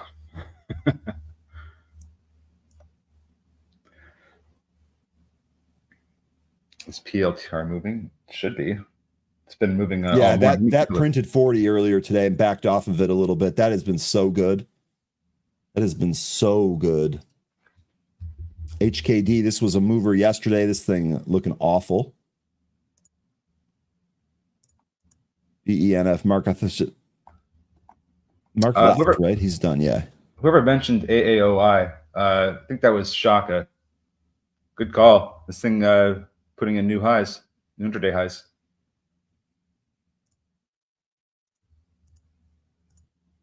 Just a question of where we're going to see some movement out of these other ones. Children's Place is also getting mentioned earlier. It's not moving as quickly, but yeah, that meant of the short interest. It still applies to this. I think the move that we got in this was kind of done. So we're not going to get. I don't think we're going to get anything like we did earlier, unless there's some other material news.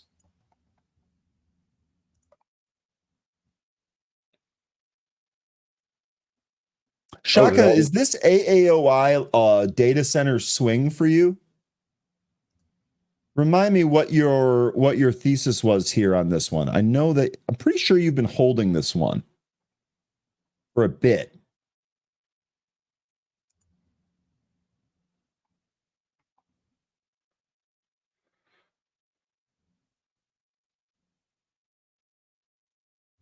Interesting. Interesting. Wow. A lot of forecasted revenue growth here in AAOI. Really good analyst ratings, too, for such a small stock. Correct. I'm out of it now, but trading it in my long term. Estimated to be far higher than current. Yeah, that's what I thought. Sorry, 13. Didn't mean to run over that. Summit still going lower. Yesterday's low was 1836, and that seemed to have been a bit of a double bottom.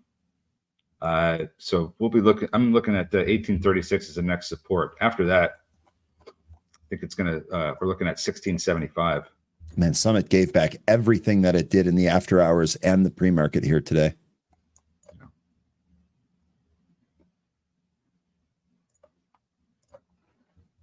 Are you looking to play a bounce here? I'd be careful with this Summit. I'm not, no.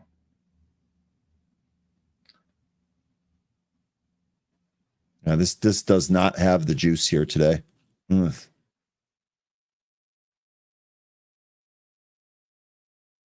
D Pro? What was that? Oh, okay. This is pretty low volume. I think we've traded D Pro here on the show before. Thanks for that info on AOI, Carmen.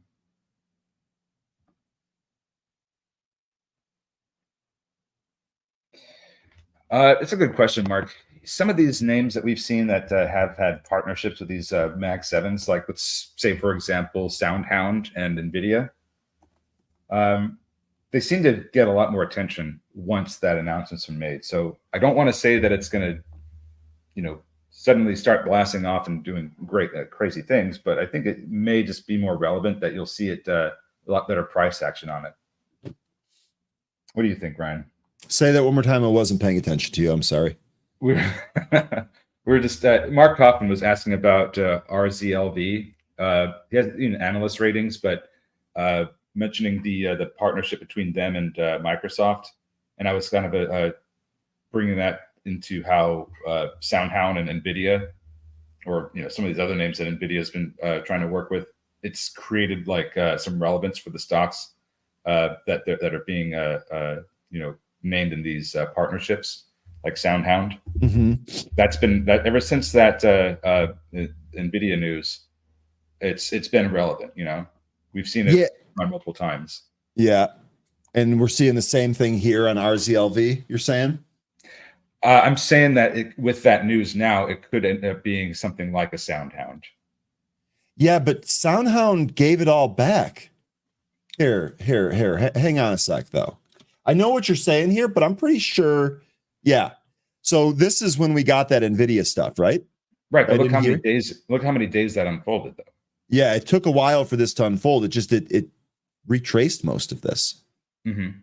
I'm saying that ours with that news, we could end up seeing a similar situation at SoundHound. I'm not trying to say that. Yeah, it's going to suddenly give us some huge price action, go to $20 or something. But it seems like with that news, we could end up seeing something similar out of RZLV. I'd be definitely keeping this on my radar. Yeah, I would say just kind of generally, when you have some of these smaller stocks have partnerships with big successful companies like that, you're almost in all cases, unless it's BS, you're going to have multi-day effect from that. Mm-hmm. And I mean, that's exactly what we saw in Sound. That's probably what we'll see in RZLV. I mean, again, a lot depends on that partnership, like what the specifics of that are. I'm not familiar with Resolve. Here's the FORD trying to push higher above VWAP. Let's see. Trying to looks like it's trying to get back up to 6. That's been the big resistance area so far intraday for Ford, FORD Ford, is that every time it gets up to 6, there's no closes above at or above that handle. So big resistance area 6.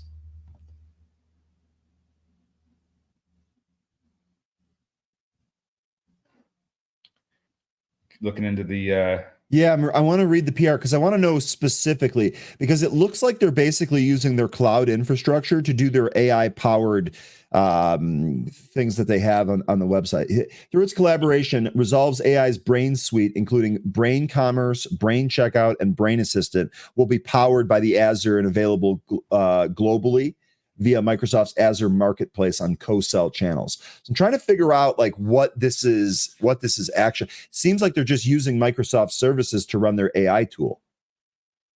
Gotcha. What was that? What was that one thing? I think this is going to allow them to scale then with more of their clients. but I don't know. I mean, I don't.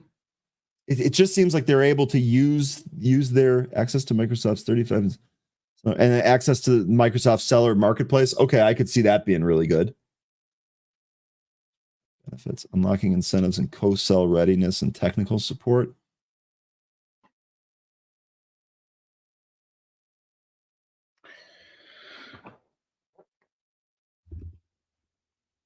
You ever get any movement with place? A little bit.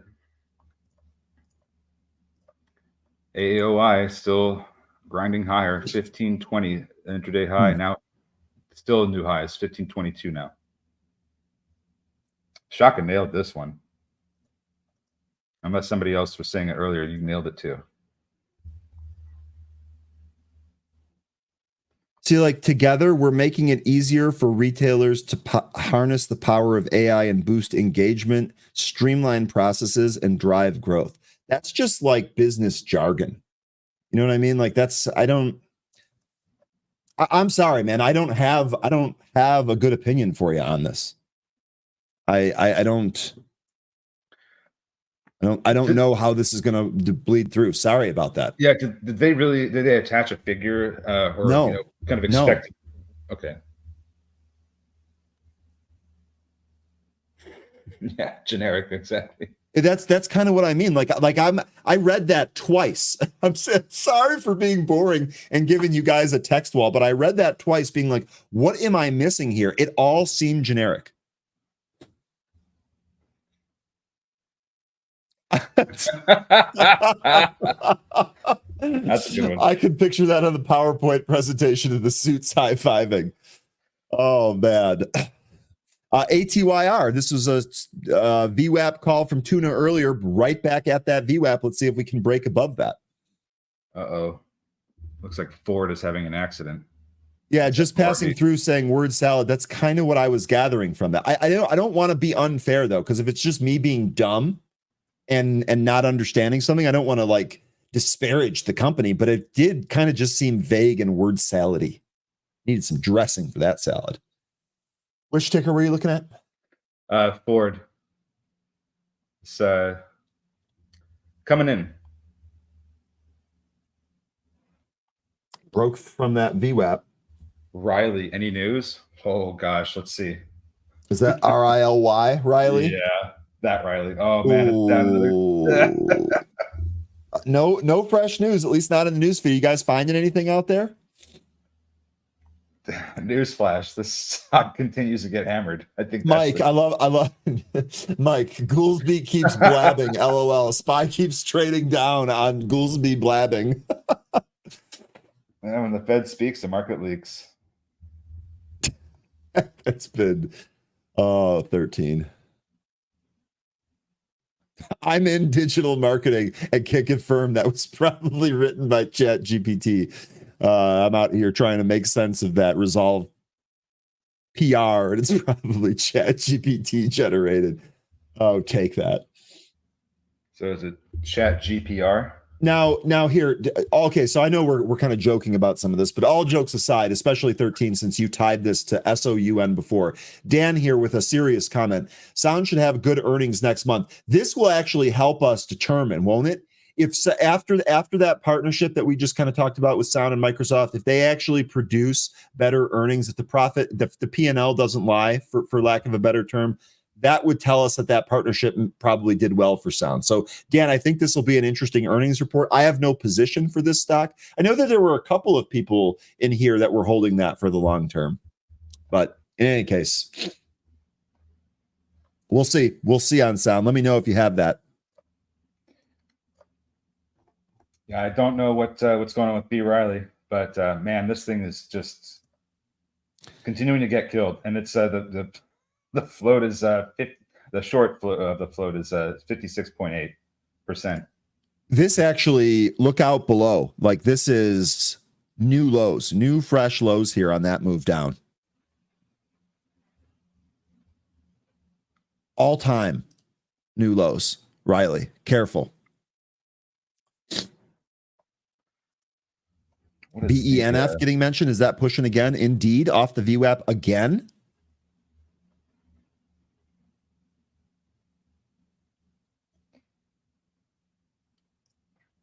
Wow. Bitcoin back down to 61K. FMC giving it all up. This is one of the weakest mornings for the SPY I've seen in a while. Yeah. Yeah, it is.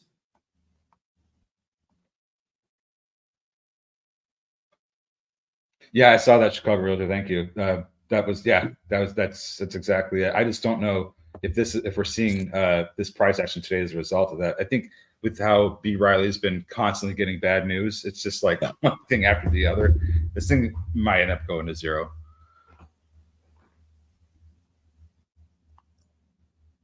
Yeah, Ford still holding 5, but we'll see.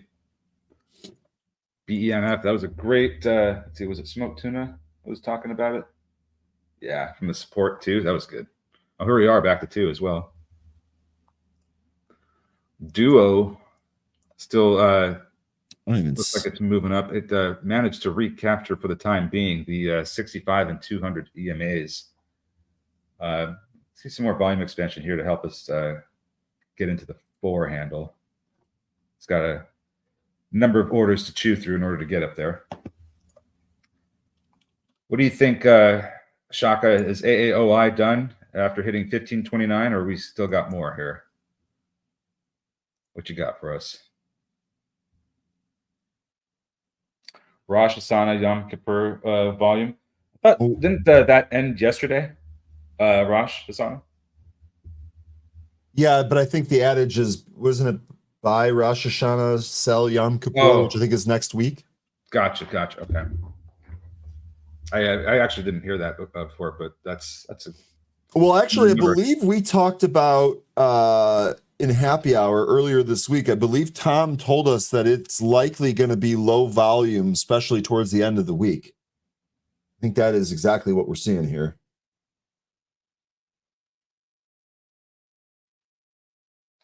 Thanks for that information. There's no try. That's we kind of been talking about some potential plays, like Home Depot, Lowe's, and whatnot. So that kind of information is very helpful to us, and anybody else that's looking to trade off of the hurricane catastrophe.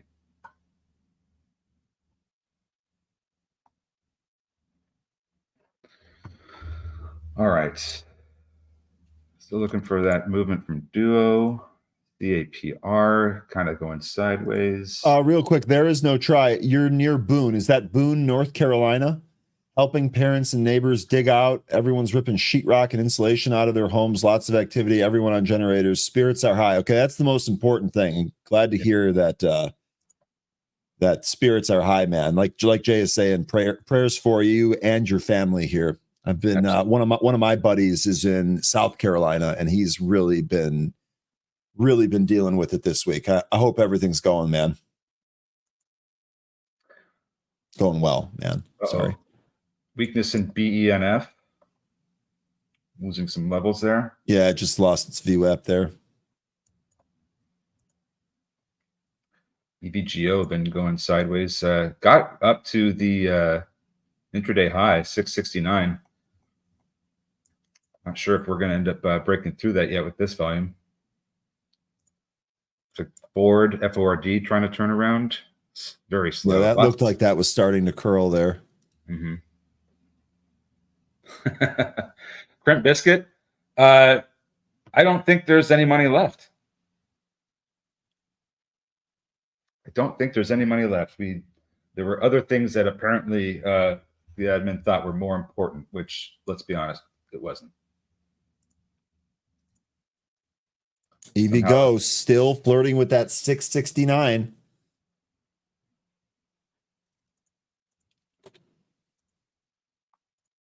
Still flirting with it. BENF might be done.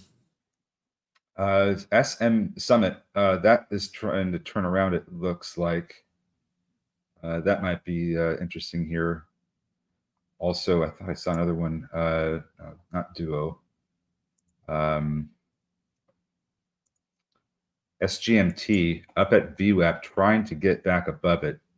Has a wall at 450.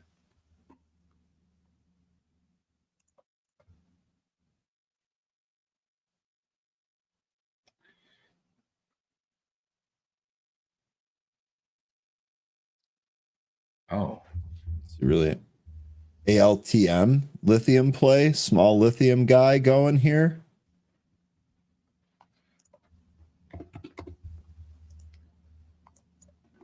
yeah, we could. I mean, I agree with the IMO and oil in general. We discussed what's going to help blast that off.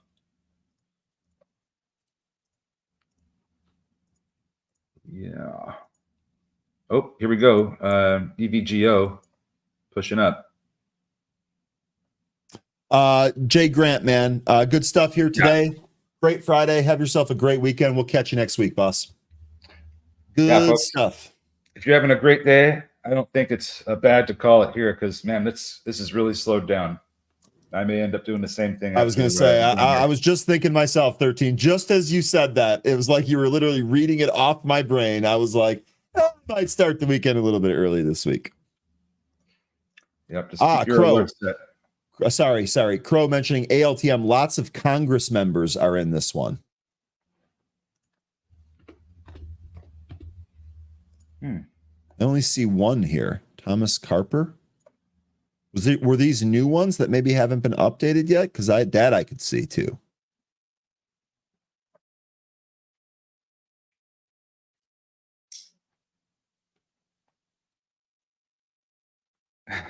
Piedmont Lithium. This is another one.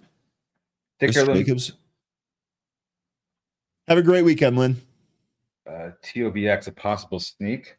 Let's see. Just passing through. Indeed. Beautiful day for the driving range. Now it's overcast here. Might still have to do it though. Temperature is kind of nice. So we'll see. Any day is a good day for the driving range though.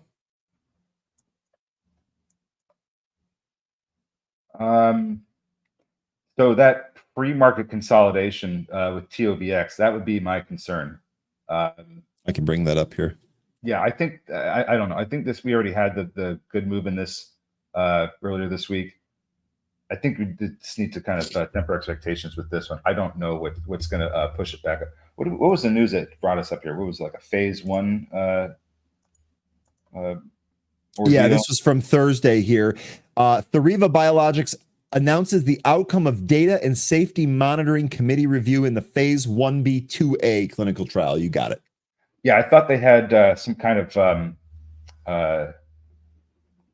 date that we were looking forward to. Was that this one? Well, the DSMC has recommended that the study proceed to enroll cohort 3. Did they give a date on that? Maybe. Let me see if I can find that for you. Yeah, but as far as today goes, I can't really say if that's going to move above that consolidation. Yeah, I'd wait this one out because phase 1b/2a, that's a ways, that's pretty early into the clinical trial cycle. Let's see what kind of. Yeah, I don't see any data on that. They might have. I don't see it here handy though. And indeed, this is 1.3 million in the float. This is kind of tiny. Yeah. So if it's not moving around like these small floats one, there's not enough eyes or not enough participation in this one. I don't know that it's going to get through that pre-market consolidation. Sir, this has been back and forth all day here, but serve now at the highs. EVGO popped to 680 and came back in.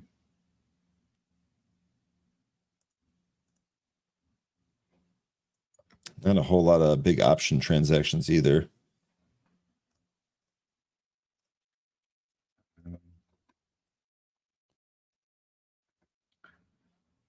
Yeah.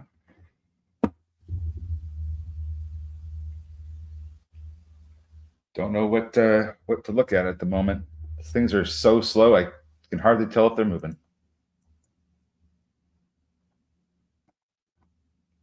What's SPY doing? It bounced a little bit, pretty much right back to where it was in the pre-market, though. This is it basically just gave up here. I can bring this on. I don't know why I'm not pulling it up. That's stupid. Would like to see 570 rejection. That'd be cool. And you might. That was really kind of where it was finding resistance prior to the print here, which we've given up. Mm-hmm. Oh, it looks like Talk is trying to turn around. That might go back up to VWAP. Not sure if it'll break through it or not, but got a bit of curling action happening there. Uh-oh, AAOI with a nice green candle here. Maybe it's not done yet.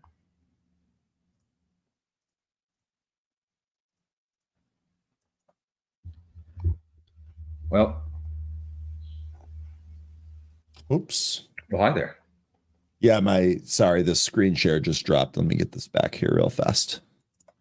Present, share screen, boom, boom, boom, boop. And here, and by the way, I have to add it to the thing too. Here is your AAOI.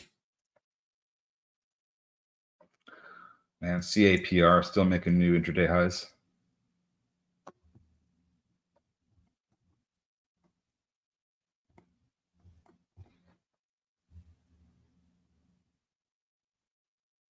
Goldman Sachs extremely weak. Tesla not doing too bad.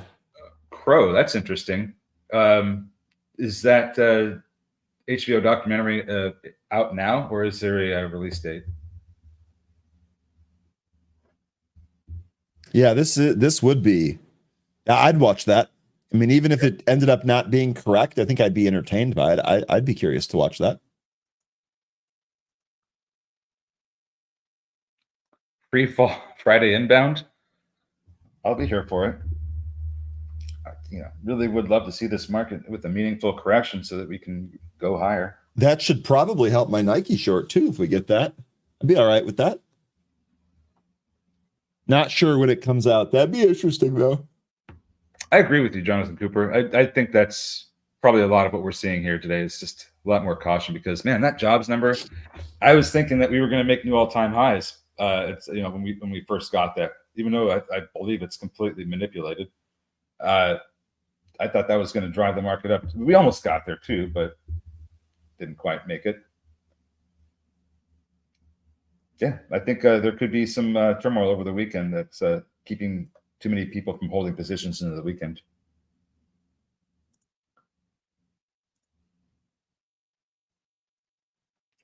AOI gets to about 20, then runs out of steam. Is this something that we can? Yeah, I've got a dad joke for you from one of our colleagues here, 13. Okay. What did the suspenders say to the trousers? Tell me. What's up, britches? Just gonna hold that laugh in. You know you like that. You know you like that. Chicago Realtor said, "Are we going to crush the Panthers this weekend?" So I think so. Chicago Realtor, let me follow that up with, do you know what team has the longest active home winning streak right now? You know which NFL team has the longest active home winning streak right now? Tell us. Well, I want to see if anyone guesses it first. Gotcha. Christopher Anthony saying everyone is saying the new Joker movie sucks. That's what I've heard too. I didn't see the other one with him. Isn't this the second one with the same guy? Yes. Yeah. Yes, with Joaquin Phoenix. Yeah. I don't. It is the Chicago Bears. The Chicago Bears currently have the longest home active winning streak of any team in the NFL at 7. And I think they get number 8 this weekend. Yo, you were hoping for Jay's Friday trivia. Okay. We'll see if we can get that. We'll see if Jay comes up with something here.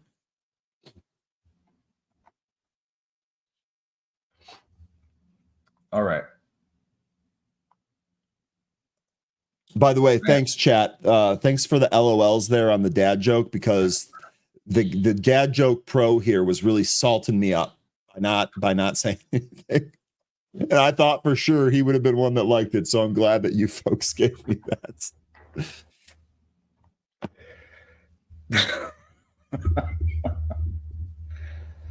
Oh gosh, that was just maybe it's too much of a dad joke for me.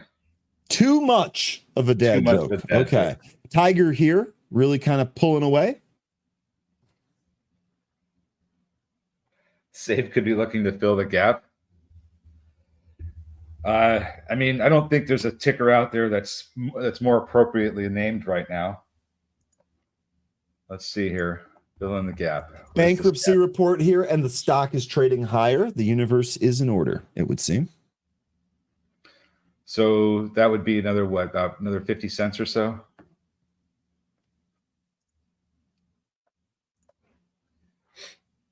ASTS flagging. Take a look at that.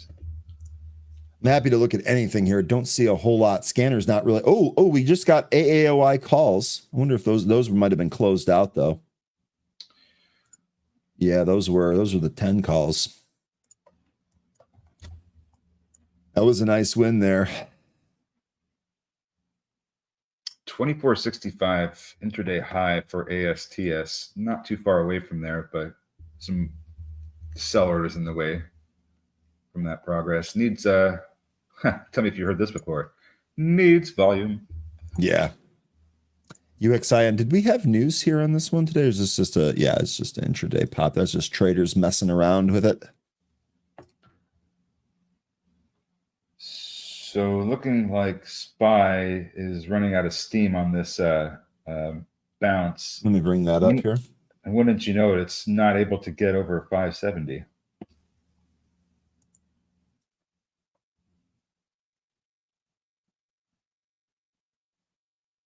Oh gosh, Smoke Tuna. I want to say it was something, I think he was in like the teens. Yeah, I think he was 18, wasn't he? I want to say it was even earlier than that. Maybe 16. Interesting. Something like that. I don't remember the exact age. What was it, Smoke Tuna? I'm pretty sure you're right, though. I'm pretty sure he was a teenager because he's been in this for a long time. Mm-hmm. Yes, sir. Sorry for yawning, man. Was he 11? Was he actually 11? I gotta have a talk with my kids. What are you doing? Warren buying stocks at 11. What are you doing? You see that talk going over really well.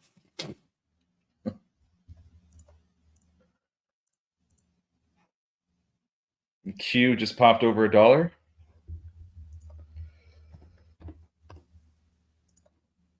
All right. And they had an offering, and then they have a catalyst here. 11. Announces an upcoming scientific presentation. When is this? November 6th through 10th in Houston, Texas. So there you go. This will be the Society for Immunotherapy of Cancer's 39th annual meeting. EVgo did break that 669 and set a new high that it's trying to break again. So this having some really good strength here today on EVgo. Let's see. 680 is that high. Carmen, you have yourself a wonderful weekend. Great job this week. Indeed. Indeed, Carmen. Thanks for all your support. Have yourself a great weekend, and we'll see you on Monday. Hey, did you see that Costco's selling platinum bars now? I did. I actually did see that yesterday. Not sure if I'm going to be buying those, though. Well, I think they'll sell every last one. Yeah, I think they will. Uh-oh. Caper. What's going on with Caper? Is it doing more stuff, or is it about to? Oh, it's doing more stuff. $21. This thing has just been ripping to the highs. Yeah, this thing is flying like the Caper Crusader. I like my dad joke more. That's fine. I made mine up. Yeah, that's true. I did get mine from somebody else, so maybe that's minus points right off the bat there. JBDI is saying WIS. I'll take a look at that one as well. That actually started popping on volume, JBDI. I was just looking at that. Oh, wow. What a nice move. So, gosh, kind of an uneventful morning here. It was, and then it wasn't. I mean, if I wasn't positioned in SPY from yesterday, I'd have had nothing today.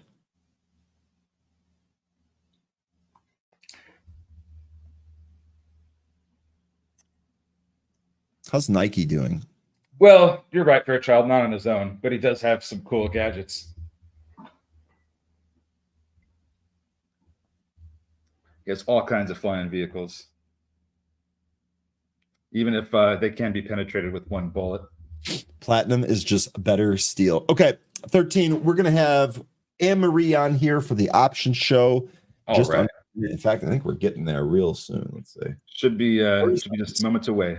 Yeah. So any closing words here for the group? Any weekend plans you want to talk about, ideas or anything like that? No, I'm just going to be getting stuff done around the house. I don't have any big plans, but folks, we had a great week here. Great job on all your trades. Let's do it again next week. I'll see you then. Yeah, this really was a great week here. You guys were strong all week. I know it was a little bit slow here today, but I suspect that'll pick up next week. So 13, really appreciate you, my man. We'll see you next week.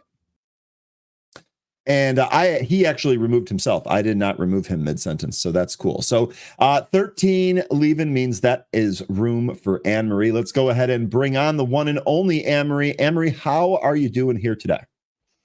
Pretty good. How about you?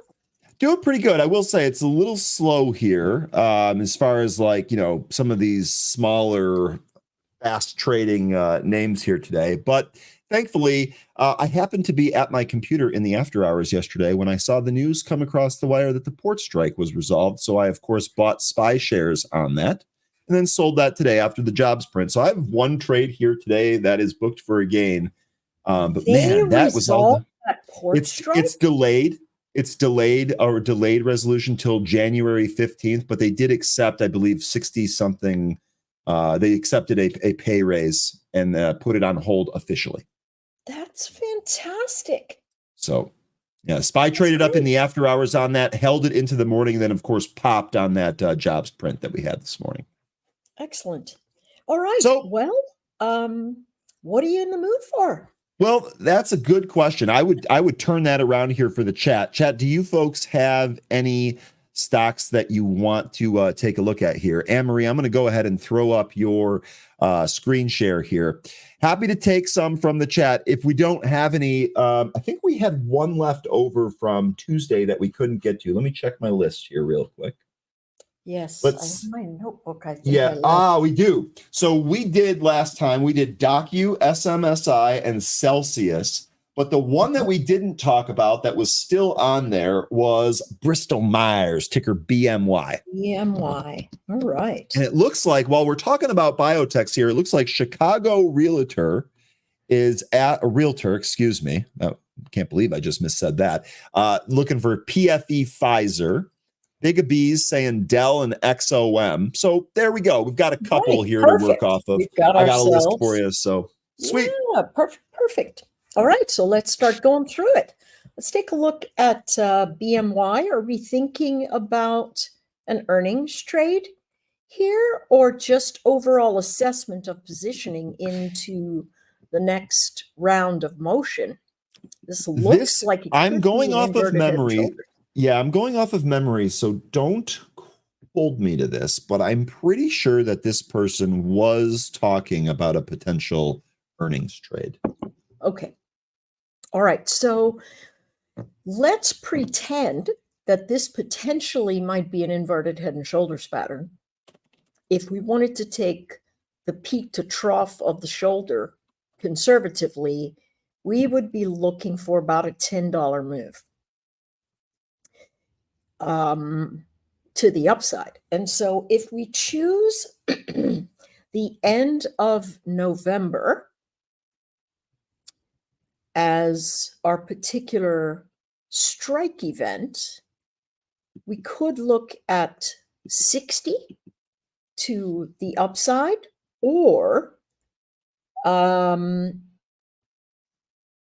don't know. It feels like if it's a selling event, it should be right back into a buy zone and then push us to the north, in my mind. So let's go $6 up and maybe some kind of really cheap insurance. Let's see if we can figure something out like that. All right, waiting for data. Here we go. So 60. Wow.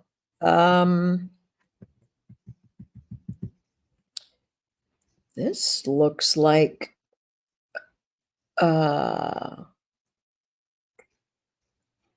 what about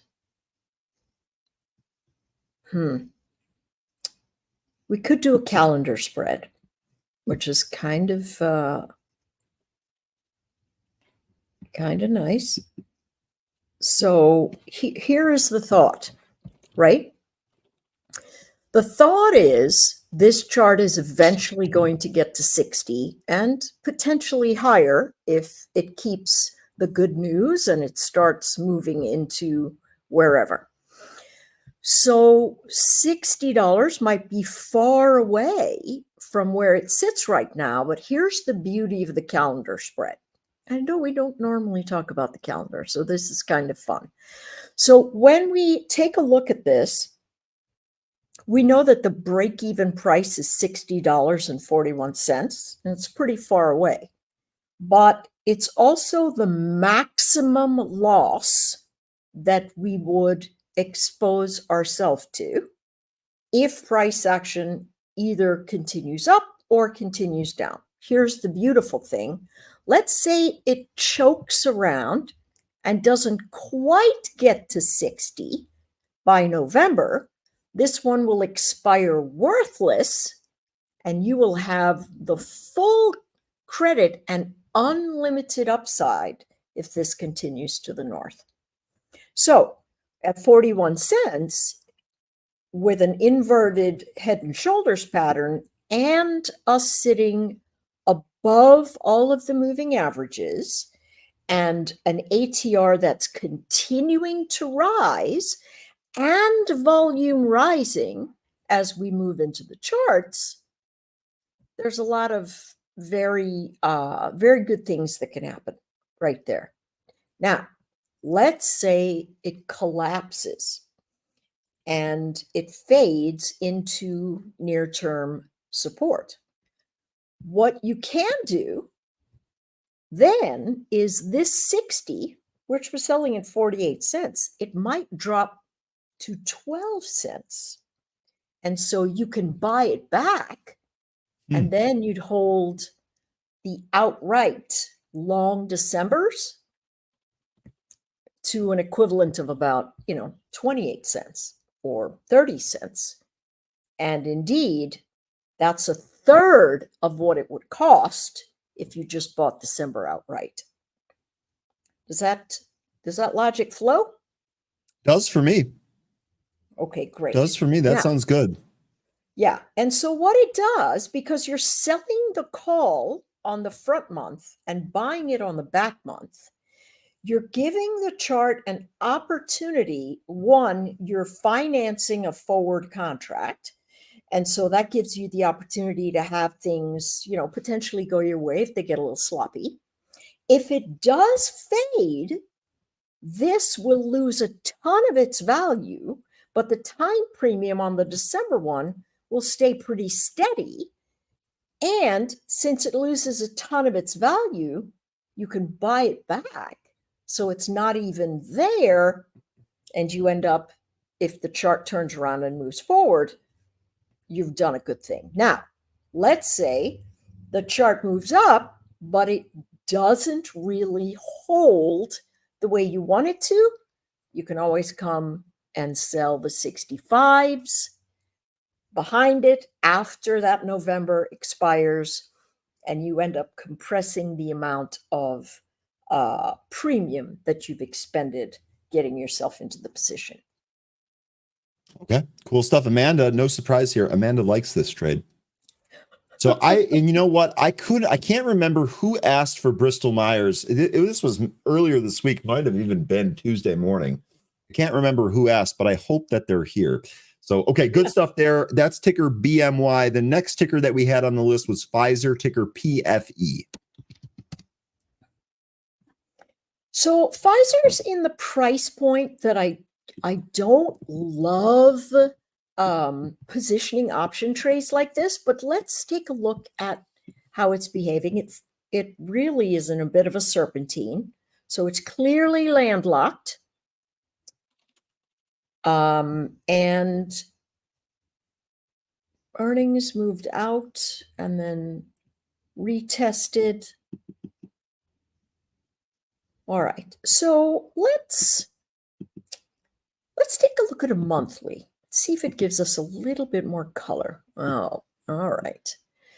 Okay, so clearly, if this chart, well, not clearly, but if this chart moves out and above 30, we're talking about a base that's been almost, well, actually a year long. It's been basing for an entire year, right? What we can assume is that it probably is not going to fall below 25. We can assume that simply because momentum is shifting, or at least this is my thought. If it breaks above 32, it's probably going to head back to 36. This is my thought. The next 1, 2, 3, 4, 5 months kissing that $35, $36 range. So we have two things that are setting up there. First is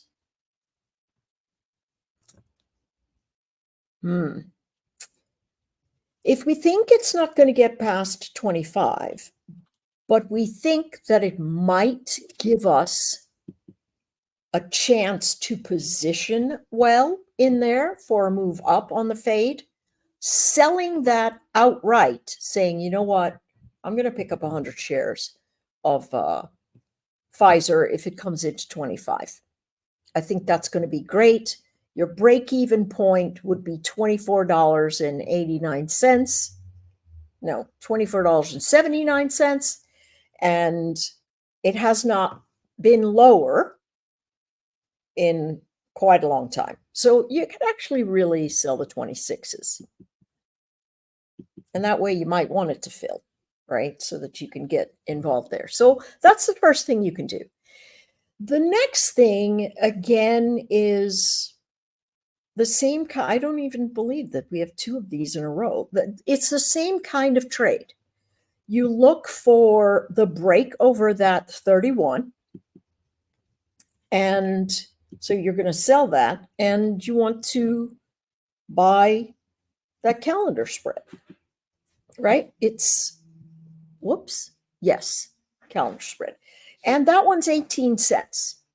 Now, calendar spreads are fantastic, far enough away that they're going to erode in the front month if price doesn't do anything. And close enough to the near term behind these coming up earnings where you can sit there and go, oh, you know, if I can get this at 31, it's going to go to 36 because it's breaking out of a base that's 12 months long, right? And if it doesn't do this, you've got your 26 put that literally is paying for everything. If it stops dead and nothing happens, you are to the good because you've sold that 26 and it's doing fine, or you've bought the 80. Both of these are bullish, right? This altogether is fairly bullish in terms of positioning. But if something's been basing for a really long time, and here's the beauty. See this hull? I have a 20 sitting up here now. I normally use like an 18. But the hull does something very interesting. When price action begins to print above a hull, meaning the hull is below us, it means an interim floor is being positioned. And if you've got yourself an interim floor and you break above that space, or you don't break that floor, it tells you that your pullbacks are going to be buy zones. And so everything is pointing to potential upside pressure that could easily come here. And every dip, because there's so much institutional ownership here, every dip is getting bought into all of these deeper spaces. And now it's serpentining from a weekly formation, and everybody is still saying, hey, listen, let's see if I can hold the floor. And what we can see that, you know, literally for 1, 2, 3, 4, 5, 6, 7, 8 weeks, we are holding this floor at around 28. So that's the Pfizer approach. Let me go back to it and show you guys. Same sort of thing. Okay. All right. What's next? Next Oh, you was sound so Dell. unenthused. I'm so sorry. I want to bring something exciting to your plate. Yeah, no, it's you don't have to be sorry. It's totally fine. Next one here, we actually might have some juice on this one. It's Dell, ticker DELL. And if that doesn't work, I'm pretty sure that our next one is going to be good. Okay, so for Dell, we've got, it's coming into long-term support. Also, traders as well, we've got a dividend. We just had our earnings event in the end of motion. And so we've got some upside here, but our ATR is compressing quite a bit. And I think it's because of this savage sell-off.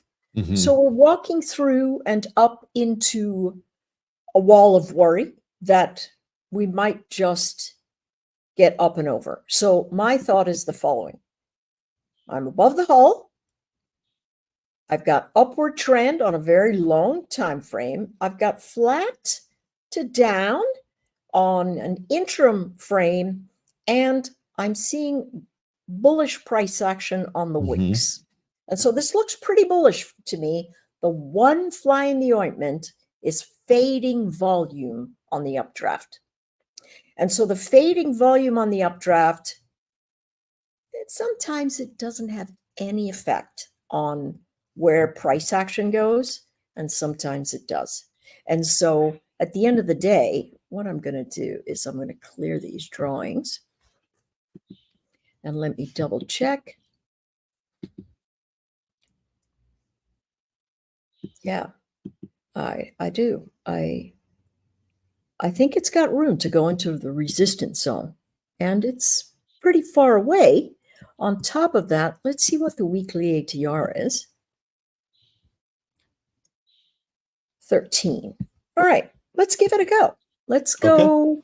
The catalyst is behind us, so we're going to anticipate gradual motion in the updraft. So we want our middle strike to be 135, maybe. So let's see what the middle strike looks like. Let's go to November. Okay. Oh, good. We have 135. Yep, 130, 135, 140, kind of expensive. Oh, no, not too bad. 40 cents. 40 cents. Now, let's say you're thinking to yourself, I don't want to give myself a $5 zone. I want to give myself a $10 zone. Here's what you could do. You could go, where are we? You could choose the middle strike at 135 and these here at 145 and then 155. You pay almost twice as much, but what it does for you is give you an opportunity from a risk profile perspective to look like this. Okay, so now that's if you've got both of them. So let's just look at the first one. Okay, see how skinny the space is? It's got to sit between 130 and 135 for you to make the most money. Now, certainly, you're only paying 30 cents for it, so you could make $4.70, which is fantastic. The goal, of course, is to make about half the size of the total amount. That would be the ultimate gravy train. But it's very skinny. Only $5 of motion into that November. If, however, you pay a little bit more, right? You're paying a little bit more than twice as much, but you're also getting the twice the size of the spread. It's just giving you more room to be wrong. So you, instead of having a butterfly here that gives you literally $2.50 of motion where you go, okay, if I start creeping over to the other side, other things are going to get wonky. Even though you have a $5 spread, it starts shifting once everybody starts collecting at that middle strike and starts rolling over.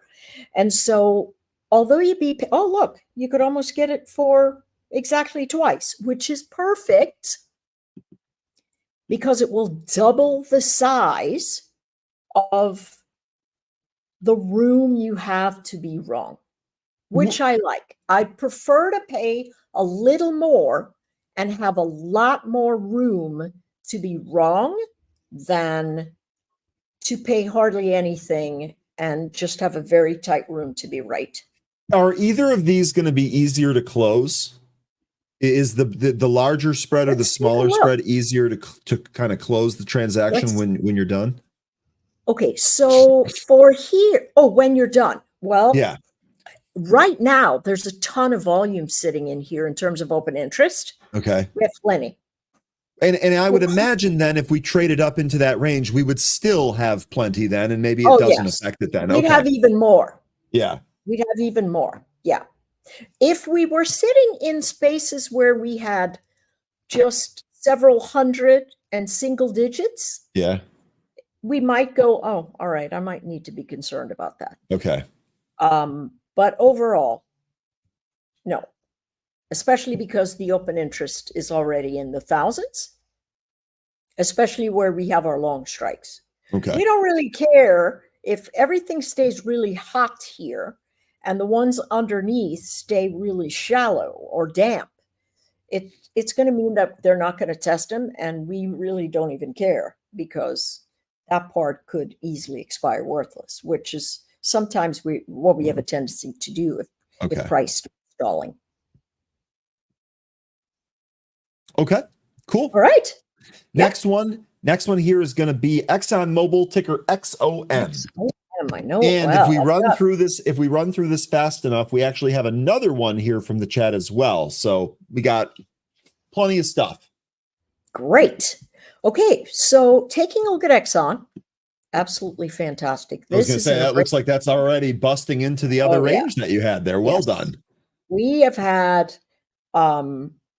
this is an absolute breakout formation. Emery, Absolutely. I'm sorry. I'm sorry to stop you and interrupt you. Can we go back and Tom's asking what were the numbers for Dell? And that might have been my fault. I think we might have moved off that one a little too quickly.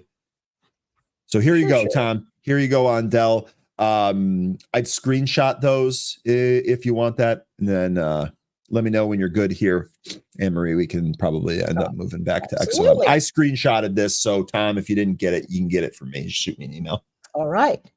So we had an iron condor in here for actually quite some time, and luckily closed it. And now we've got a breakout formation that is suggesting that we might continue. So let's think through this a little bit. Obviously, this is news related. I think it might be news related, but it might not be. This move up here in oil? Yes. Yeah, this has got to be the conflict in the Middle East related. Yes, absolutely. So a refiner responds differently to a move like this over noise versus real conflict. So what I suspect we're doing is trying to punch up and out, but to pull back and then move forward again. Here's the big problem. Refining margins continue to fade in this complex. Overall, their refining margins continue to fade. I don't know how they're going to fix that, but if we've got ourselves a measured move, 140 is the target, right?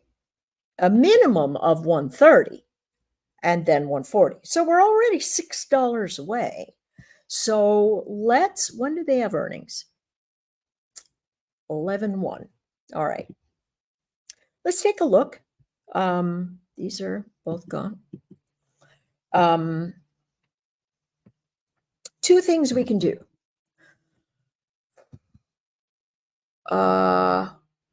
If we're thinking that this price action has got an explosive event on it, right? We could do, it's going to be a little expensive. If we did 130, because we're so close to it, and we went to 140 and then 150, it would be $1.45, which is expensive. If we looked into December, it's even more expensive. That's very interesting. This is forward pricing at its finest. All right, so a butterfly is going to be fairly pricey. What might you want to look at if you were saying to yourself, well, I don't know, it might pull back, right? If it pulls back, if it's a rising wedge and it pulls back into the baseline where support is, that's like 110, 115, right? So it's $10 away. If it comes there, you could do, no, that's also going to be expensive. Yeah, these are well priced, I would say. These are well priced. So when options are well priced, the iron condor comes into play.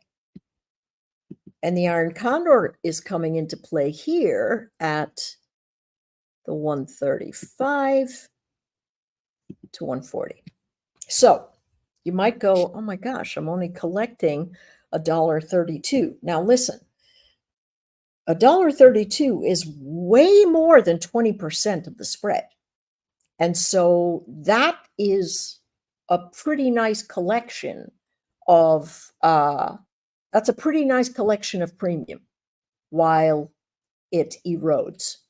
When options are well priced or overpriced, which is, I think this is where these guys are, well priced to overpriced, because of the, look at the volatility spike. The weekly options are way cheaper in terms of IV. And then here is this monthly November one, and it's just chock full. So what do you want to do in an area like this?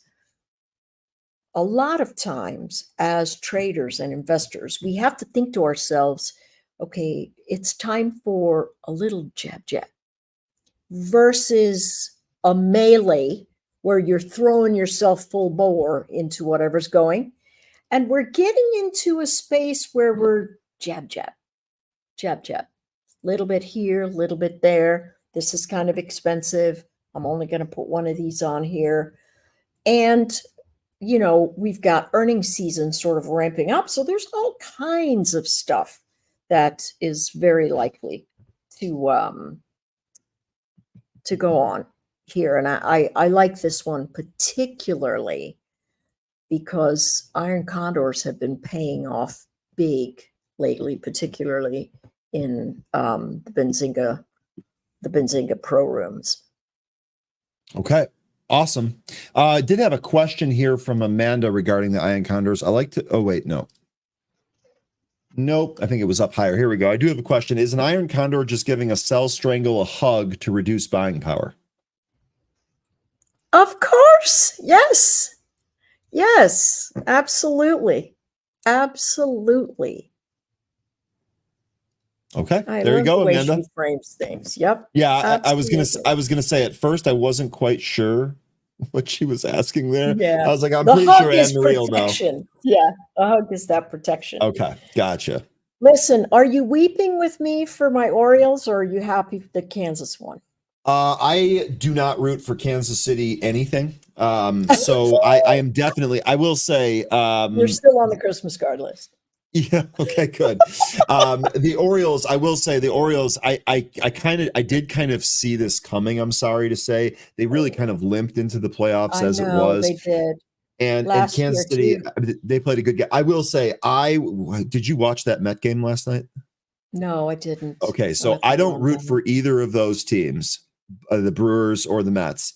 But man, oh man, down 2 in the 9th, and Pete Alonso hits a 3-run homer to take the lead, and they end up winning and advancing. And it's like the miracle Mets are back. So holy smokes. Yeah, I'm glad baseball playoffs are here. I am sorry about your Orioles, and I am still looking forward to the Christmas card.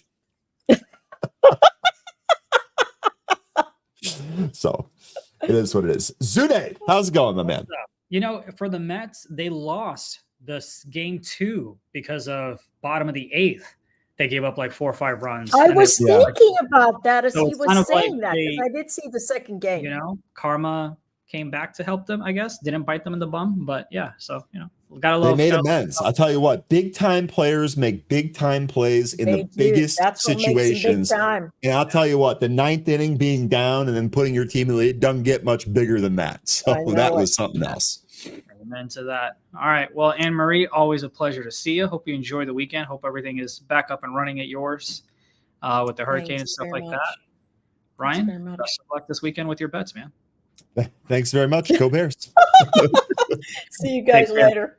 All right, chat. We are going to continue the content. We've actually got a few things lined up for you. So we're going to go ahead and bring on Sandy. Give me a thumbs up whenever you're ready. Awesome. How's it going? Good. How's it going with you? It's going well. I'm on my walking treadmill. So for, as soon as I go ahead and intro you, I'm going to go start walking. So I was just telling the folks, we've got about another hour worth of content. We're going to hang out with you. We're going to talk some options, see what angles and tickers you're looking at in the markets. And then we're going to go ahead and talk some futures as well. So we'll trade futures for about 30 minutes with me and a guest that I have coming on. But tell us a couple of tickers that you're going to talk about here today. I'm going to be looking at CVS, Tesla, and maybe Google. All right. Well, here we go. Options trading made simple with Sandy. Welcome back, traders. This is Sandra with Trading Made Simple. I'm here to show you short-term proven strategies. People think trading is a one-size-fit-all market. It's not. We live trade and train daily. Let's talk trading.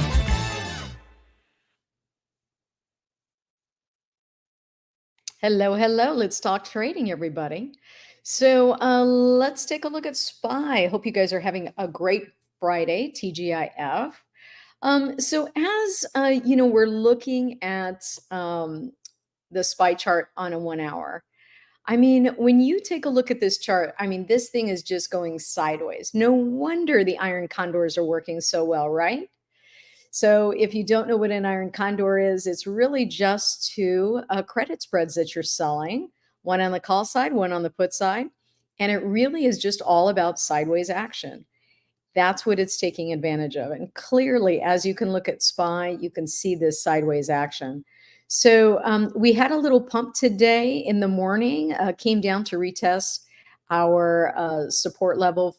Pretty much filled that gap, by the way. As I look at this, we got that little gap down below. We could probably maybe even try again and fill the whole thing. We don't necessarily have to fill a gap, but more often than not, we do. Not necessarily on the same day either, but we already did a decent work at it here. So it looks like we still got from 568.07 to 567.82 thereabouts. So in that range, so we could come down and retest that level and get rid of that entire gap. Now, the entire VIX, right? The VIX is high. We're at 1992 right now. We never really take a look at the VIX as a chart, but it's a chart just like any other. It has support and resistance. And you can see as of right now, VIX is bullish, right? It basically on its own hit all of these targets, 12 targets. And really what we're looking at here on a 1 hour is the VIX actually went down there for a period of time. If we go to a 15-minute though, you could see how the VIX went lower when we opened, and that's why the market was higher. And then now we're kind of basing here as well.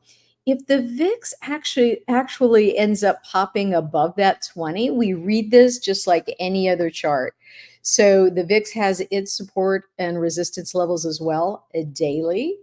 We do recognize that, let's see, I think we broke above around the 16 level, which was clearly kind of our basing level. Now we're above that. So with that in mind, if and you can see that the VIX actually has a gap above itself. So if we can break above that 20 on VIX, and that 20 is located around a 1989, 1990, that's not too far away. That's about 10 cents away. We can then all of a sudden get bullish on VIX. And what happens to the market when we're bullish on VIX? The market tends to go down. When the fear gauge rises, that's what the VIX is. Then, unfortunately, volatility in the market increases, and then we also end up typically going down. So as you can see, we got about 10 cents away. So keep, put an alert on that. You'll be amazed to see, like, when we actually break certain support and resistance levels on VIX, it's amazing that the market would automatically react to it. So a really nice forecasting tool if you've never used it. So just be aware of that. And then also, instead, of course, looking at the chart all the time, it's just nice to have a label from it to keep the real estate on your chart. But as of right now, I really would like to see, I mean, we got this breakout this morning because of that gap overnight, right? And it only took about 20 minutes, and then we went and almost filled the entire gap. And you can see this is a really nice gap finder on Thinkorswim.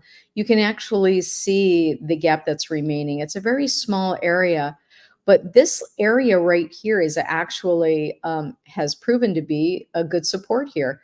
We've already kind of made a double bottom, and we're looking to see on a 5-minute chart, hey, look, are we going to pop above that 20 and stay above the 20?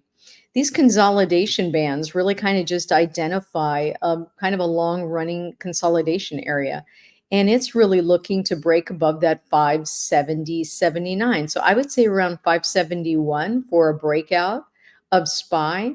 And then, of course, if we actually end up filling that entire gap down below, then a break below 567, let's make it 567, 60 thereabouts. If we break below below that low, and we break below today's low, right, which is that first 5-minute candle, 567.32, we can then hit 567.02 and 566. So we'll see if we just kind of non-trend, as you can see. By the way, this non-trending label on a small time frame, it works on all time frames, but really this is ADX. And typically speaking, when ADX is under 25, and by the way, you can get that in your studies, it's an oscillator, and then you can identify what the ADX level is. It just means like there's not much of a trend there. So if you hate choppy environments, then you recognize, hey, look, ADX is below 25, so I'm not going to get involved if you're looking for a strong directional play. So if you've never heard of ADX before, investigate that, research that, and it might help you either recognize when we're in chop and you might want to get into an iron condor, or maybe say, hey, look, I'm a directional trader, I'm a trend trader, no real trend going on right now. So I'm going to just kind of stay out of it. So something to take into consideration. Let's take a look at the cues. Let me try that again. There we go. Oh, I got some slow working action there. Okay. So actually the cues just really mirroring SPY, right? Same exact pattern, whole 9 yards. We got momentum here that's underneath the 0 line. I like to watch momentum because momentum is actually, it actually directs price, right? Momentum drives price. So if momentum drives price, you should have some sort of momentum indicator on your chart just to identify where the momentum's at.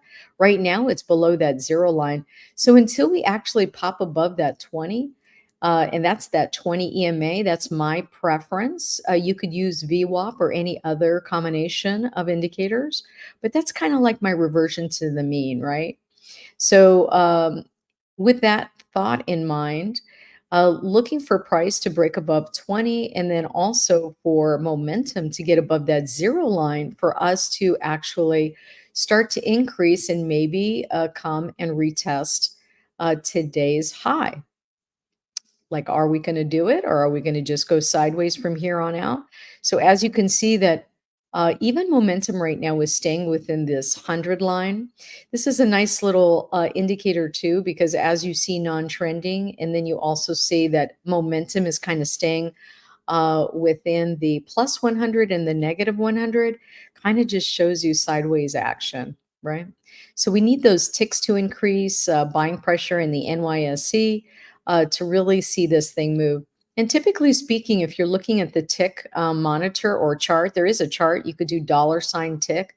You can actually identify if money's coming in or out. And really what we like to see, and this is for the entire NYSE, we'd like to see this above 350. Now you just saw this from like 200 just rise to the 550. Okay, that's like, all right, we're getting some flow here. We're getting some volume to come in to the NYSE. Could that then help us get momentum to break above that 20, get price to get above that 20 for us to go and hit resistance? We need to see those ticks constantly do some buying. So typically anything above 350 can make the market move, can create a candle to really start moving. So typically on day trades, or when I'm looking at looking for a day trade, I'm typically on a 5-minute chart. And those are the things that I'm really looking at, right? So just keep that in mind. What are the other indices doing while SPY and the QQQs really are just consolidating on the lower level? Well, DIA is really kind of looking the same, but its momentum is looking a little stronger now, isn't it, on a 5-minute? And I love this setup when we get above the zero line and we get above the 20. And you can see on this one, this was kind of a fake out. And how do you prevent those fake outs? There's an easy method to preventing fake outs. You could probably get rid of about 60% of them. Is all you have to do is say, okay, momentum is above zero. Price just broke above zero. I actually need a candle that is away from my 20 to actually give it confirmation. Now you're probably asking, well, that looks like it was above the 20. It is above the 20, but it's not away from it. You can see that the candle's still laying on it. Here, the candle actually came and tested the 20 and then did an automatic reversal. So what we really want to see is a candle that's just completely away from it. And it doesn't matter what kind of chart you're using, whether it's a regular chart or you're using a Heikin-Ashi chart, it really doesn't matter. You're really looking for a candle to close away from that line. And it doesn't matter if you're on a 5-minute, a 15-minute, an hourly chart. You use the same identification, the same analysis on all chart times. So here, this is looking good. Just would like a candle to be away from it. And then we can get a confirmation and we could see a trend change right now. That's what I call that. We have a double bottom confirmed, right? So this could be the start of that. So DIA looking a little stronger, and we have our ticks coming in. That's above 350. That's for the entire NYSE. I just like to keep an eye on what type of flow is coming into the entire market at a glance, right? All right, and then we got, how about IWM? IWM, really kind of mirroring DIA right at the 20, right at the zero line. You can tell that this is kind of going sideways. I really like to have like more of a V shape going into momentum. It really kind of shows you that force, because we need force, especially if you're doing directional plays and you're in a straight call or put. You need that force to take you to your profit target. So just keep that in mind as you're thinking about, hey, should I be taking calls and puts here, or maybe a debit spread, a call debit spread or a put debit spread. And what that allows you to do is that if you don't have that volume, you don't have that strong wave behind you, then that type of trade vehicle handles this type of choppiness way better than a straight call or put. And so it doesn't deteriorate your premium that's left in your trade vehicle. Something to think about as you start looking at, hey, what kind of trade vehicle should I get into? So right now, just kind of basing, and by the way, there are important times of the day, right? So like at 10:15 Eastern Standard Time, that's when we start the mid-morning reversal. There's typically a reversal at about that time. So, just keeping in line with what the time is right now, as we're kind of in a lunch hour, right? So 11:44. I could see this basing out until everyone gets back from lunch, maybe about 1:30, 2 o'clock. We typically see some sort of activity in the market, right? So just keep that in mind. And then also, by the way, IWM really has a lot of its gap left, right? We only did maybe a 50% gap fill here. Maybe, let's see if I look at that. Yeah, that's, give or take about a 50% gap fill. We still have a lot left. Could this come down and test, fill the gap, and then reverse? Absolutely. If it doesn't and it fills the gap and then it goes, that's a gap and go, right? So let's take that into consideration as we're looking for how we approach this chart and where we go from here. So right now, all those indices really just kind of basing right here. Looks like SPY. Oh, SPY unable to break above the 20. You can see momentum touch the 0 line and then just reverse. We may end up coming down and doing a triple bottom, or we may end up filling that gap. We'll see. Right now, it just looks like a lot of basing. I kind of wish I was in an iron condor right now, to be honest with you. So let's take a look at some stocks. Now, the reason, okay, I want to show you this because last week we checked out BABA. Boy, what a mistake.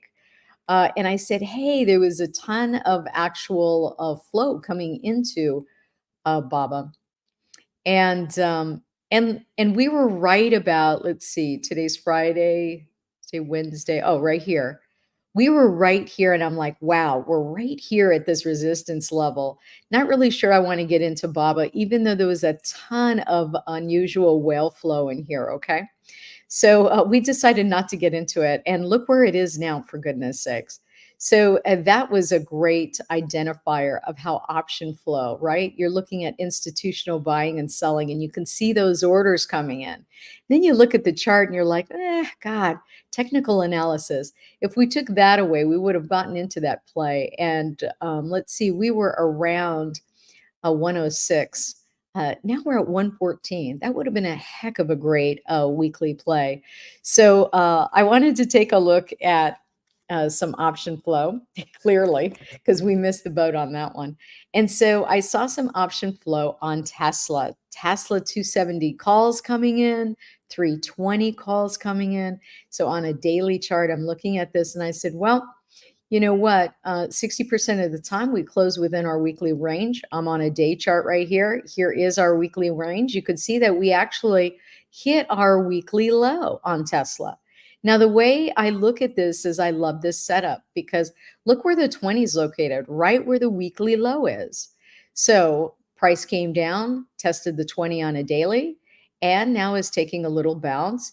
However, could this still, kind of base out for the next couple days when we come back on Monday? Absolutely.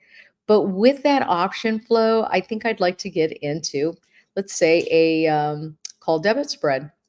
So we could go over now, even though we have the ticker and the strike, right?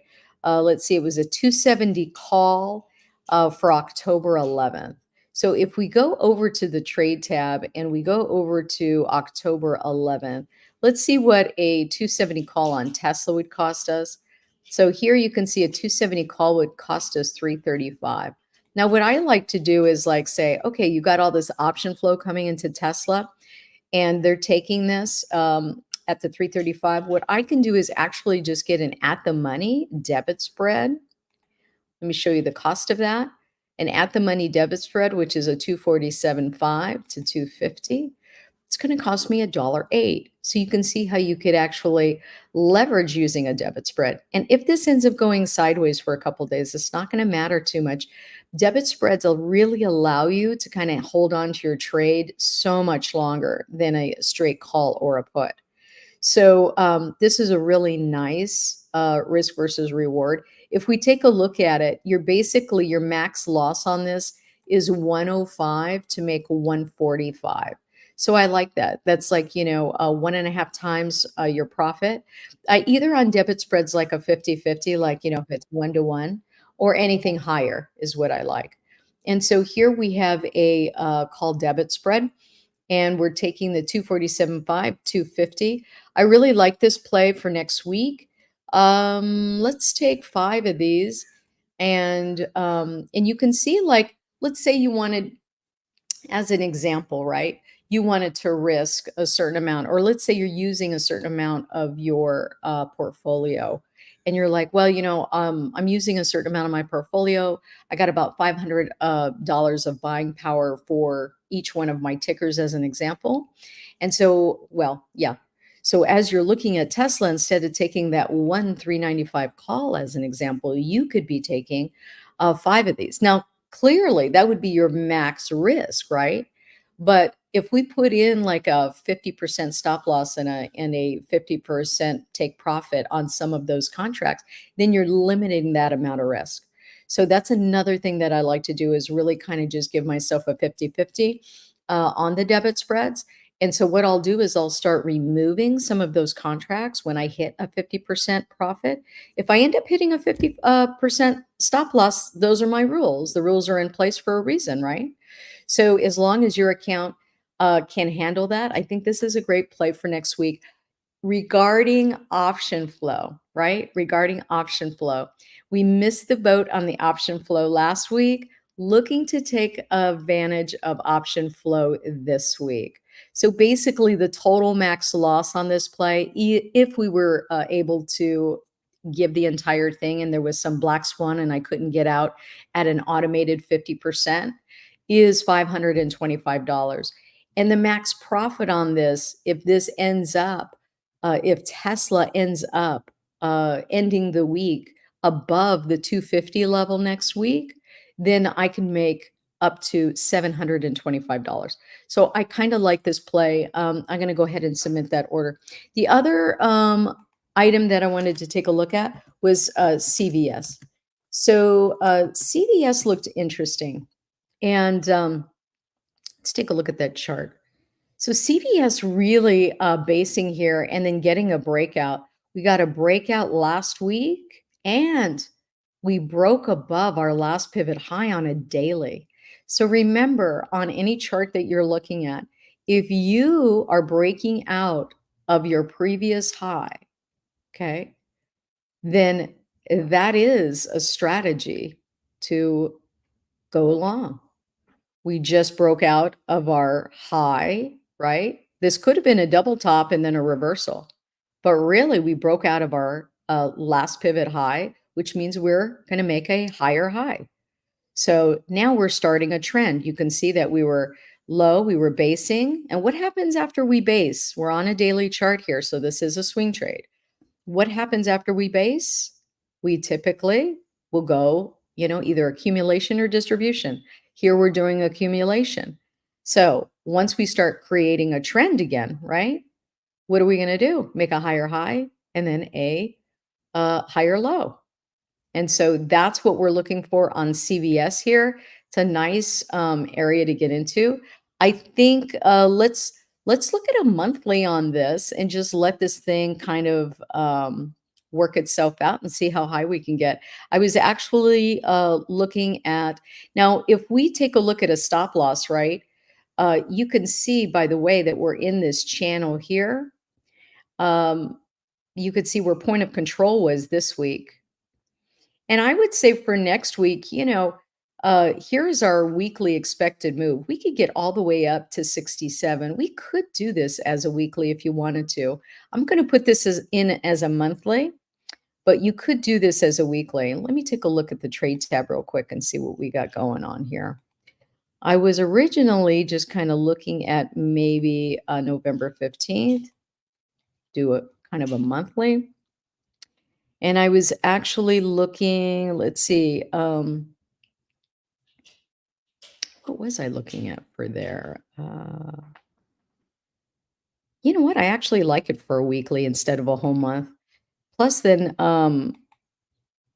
yeah, let's look at it for weekly. I think for here, regardless of, I'm actually looking at, since we broke out, I'm actually looking for us to get to the weekly of next high, which is 67.45.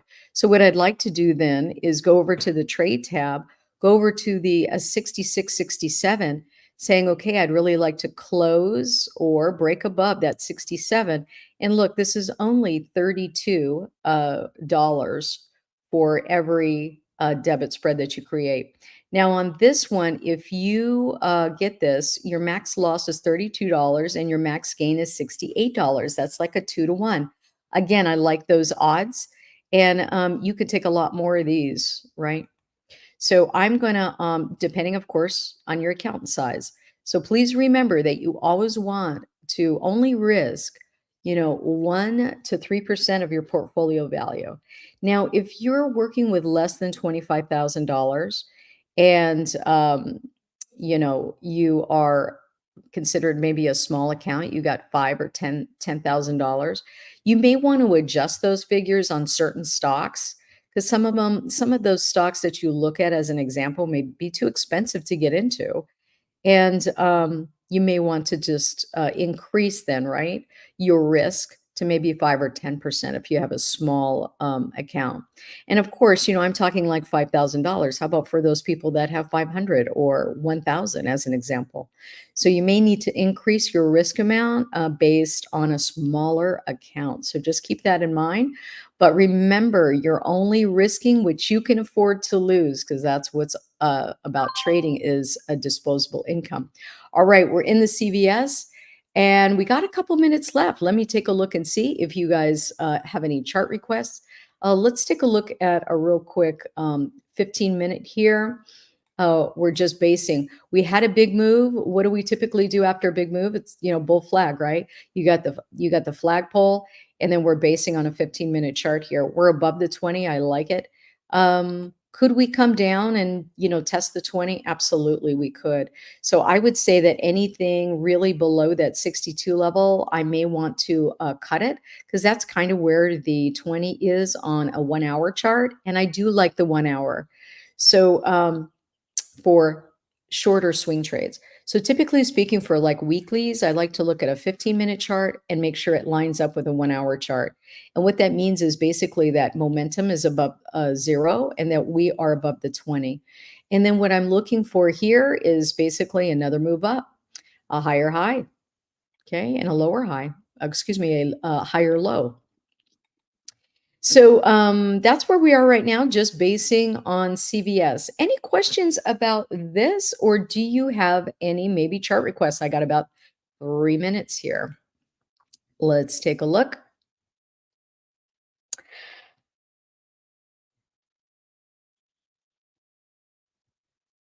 All right. Oh, Baba. Okay. Oh, you're in. I got Baba puts, you're saying. Okay. I got to tell you, a lot of flow still coming into Baba right now for bullishness. Let's take another quick look at Baba's chart and see if we can see something. What's going on here? So you can see that we have a gap here that hasn't been filled, doesn't have to be filled today or any time in the near future. It could come down when it wants to come down and fill it, but typically the market ebbs and flows and will fill it, all those gaps anyway. So as you can see, momentum hit a peak today on a 15-minute chart, and then is really kind of basing right at the 0 line. I love this setup. We're above the 20. We're basing above the 0 line. Once we get that curvature and start breaking above that 100, we're going to probably see a retest of 115. So we're really not that far away from it right now. But as I look at an hourly chart, gosh, the hourly chart actually looks good too. I have to say, again, we did this. Let me go on let me do a 4-hour. Wow. So you can see where basically we got this first initial move. We made a higher low, made a higher high, And now we're basing again. This looks really good. And I have my consolidation bands. I love these consolidation bands.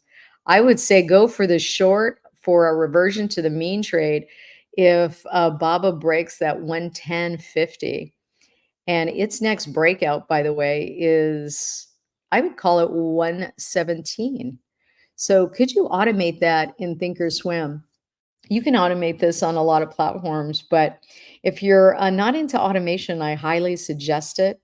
We teach automation. It's like the first thing you learn when you come into our academy, our Discord community. By the way, I forgot to say, tradingmadesimple.org if you want to learn more about it.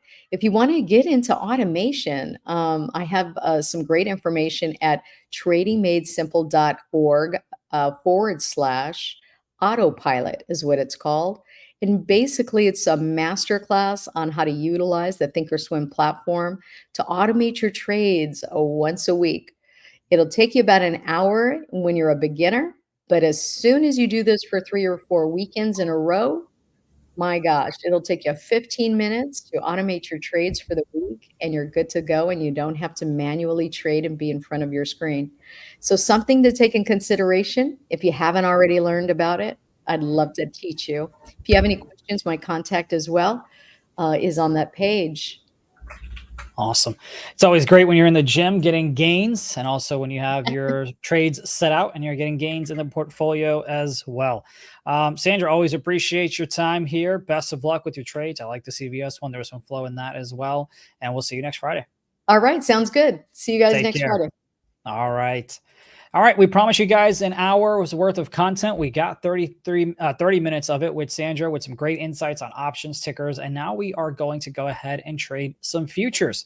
Now, for me, I go ahead and use Apex for my futures trading because to me, I like to kind of get a funded account, go through the eval process and see if there's something that we can go ahead and cook up as well. Now, one thing I will say is let me go ahead and kind of quickly go over what Apex is, and then we'll bring on my guest.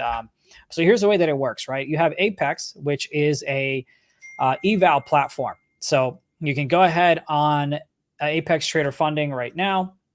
I'm going to put the link in the chat, and you can pretty much go ahead. They have 80% off at the moment for 5 more days, and you can get an eval. I use a $50,000 account one for approximately like $35-40 or so. After you go ahead and go through that process, then you can go ahead and you have to win. I think it's like $3,000 in profit. Once you reach that target, you can go ahead and pay for what's called a funded account, which costs, I pay about maybe $150 for lifetime. So as long as that account, I don't blow it, I don't mess things up, it'll, I don't have to pay again for it. And then, yeah, you just kind of continuously start trading and make sure you don't lose more than $2,500, and then you can go ahead and get a payout. But that's the way it, Apex kind of works. Let me go ahead and bring on my man Jesse here real quick. What's going on, brother? What's up, Z? Thank you for having me, man. Happy to be here. Yeah. Actually down here in the Florida Keys right now, just enjoying the last little bit of summer we got left. Yeah, well, hopefully the hurricane, I have a few buddies in Florida. Some of them, unfortunately, were impacted. Thankfully, some of the other ones weren't. So hopefully things have been okay on your end. Yeah, pretty good. Not too bad. You had a little bit of flooding on the downstairs, but nothing that you couldn't fix with a little bit of a mop, and that was it. Well, I'm happy to hear it. Well, real quick, I know you've, used Apex and different things like that. I know you also have a website, by the which we'll get to, which is the daytraderchatroom.com. Give us a little bit of insights before we kind of dive into some charts on how long have you been trading? Like what's your journey been like? Yeah, so I've been trading about 8 years or so. Started off like most people, trading the small cap, low float runners, chasing them at the bell. Worked for some people, didn't work for me, man. Yeah. So a lot of trial and error over the years. Went from the small caps to trading options to trading large caps and mega caps, and started to find myself trading more often than not options on something like Tesla, stuff that kind of respected technicals a little bit better. And then eventually during COVID, I ended up trading futures and loved it. Yeah, for me, it was also just about like, hey, I'm trading stocks and options, but I want to hedge because an overnight event happened and I can't get out of my position. So I think that's another way that I love to trade futures. And of course, who doesn't love to, watch Sunday night football and you need a little bit of action. And so you go ahead and trade some futures. I'm just not gonna lie. That's been my motto here. But here, okay. So, you're welcome to share your charts. I know you have it up, which I'll bring up here in a moment as well. So here's what I'm keeping an eye on when it comes to the ES, right? This is the weekly on it. And you can see that we had resistance here. Let me go ahead and kind of bring this a little bit lower. There we go. We had resistance at the 57.2250.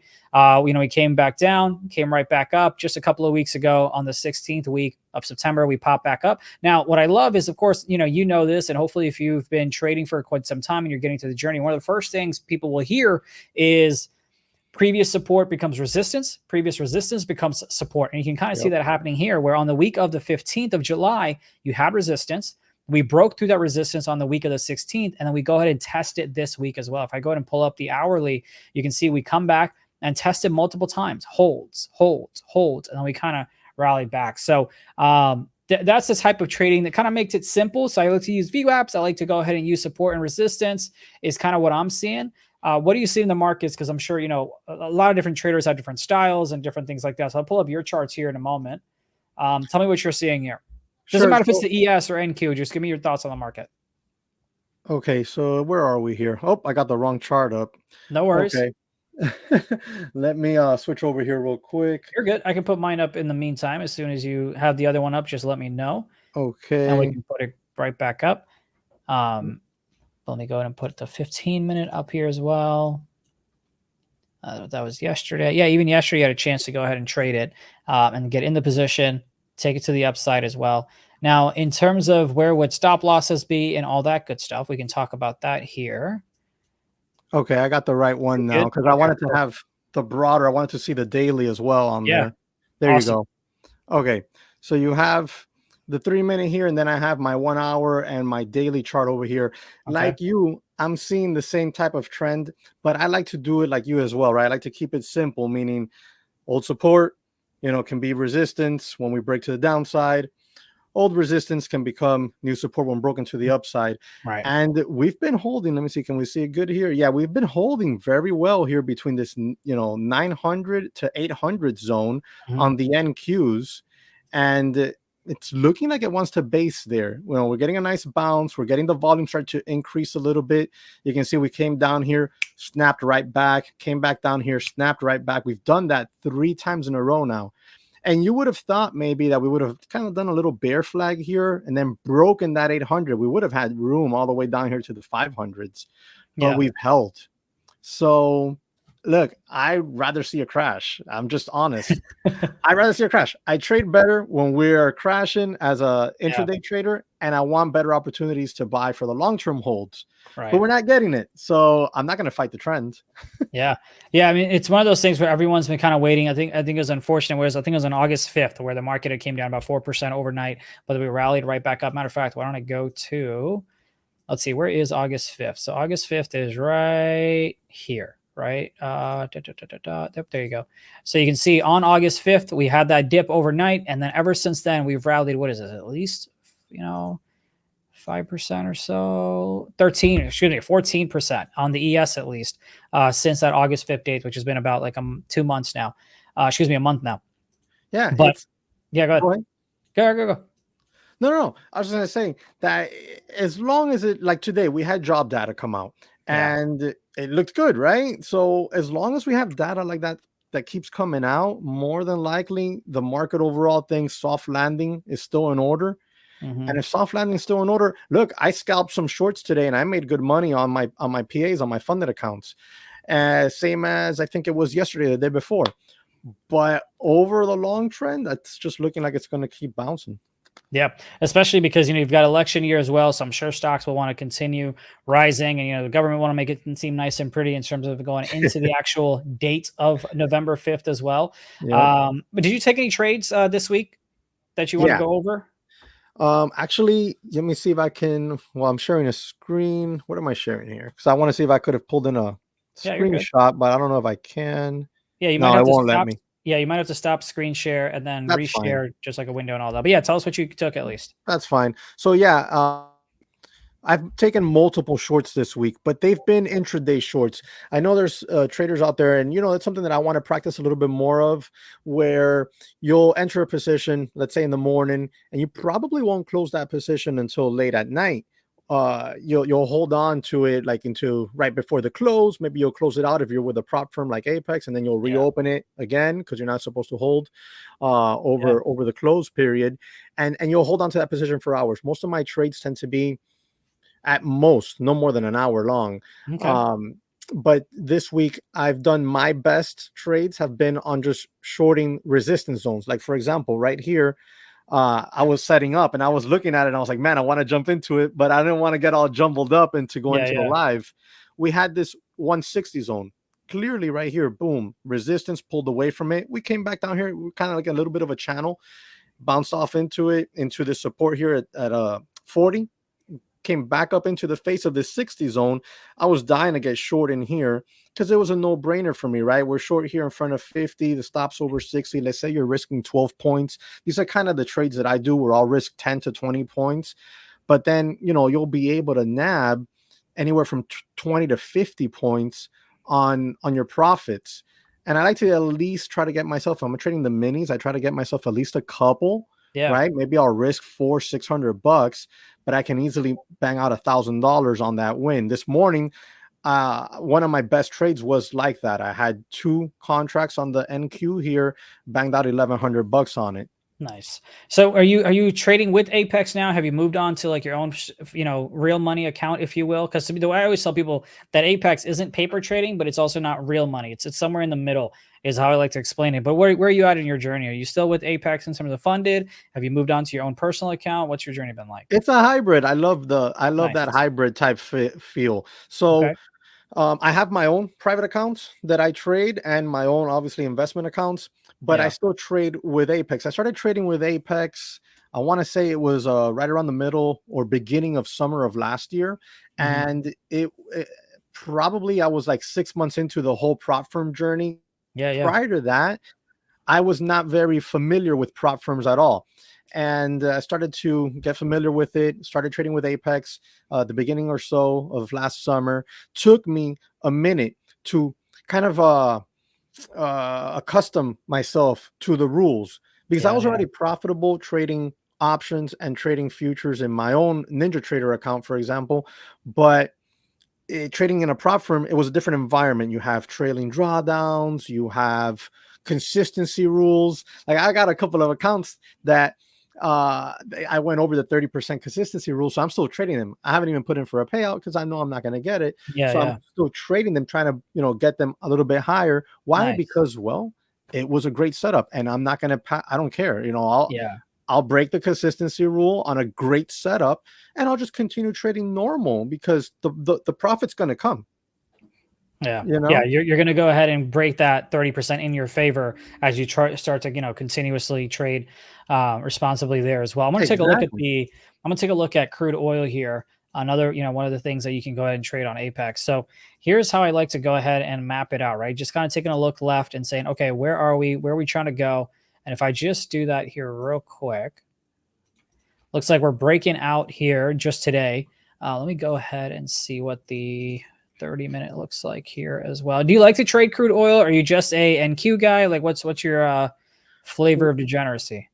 When it comes to trading futures, I like to trade the ES and the NQ. NQ primarily 100%. ES is where I started. When I started trading futures, I cut my teeth on the ES. So those are the only 2 I've traded. I've never traded oil. I've never traded any of the other commodities, just ES and NQ.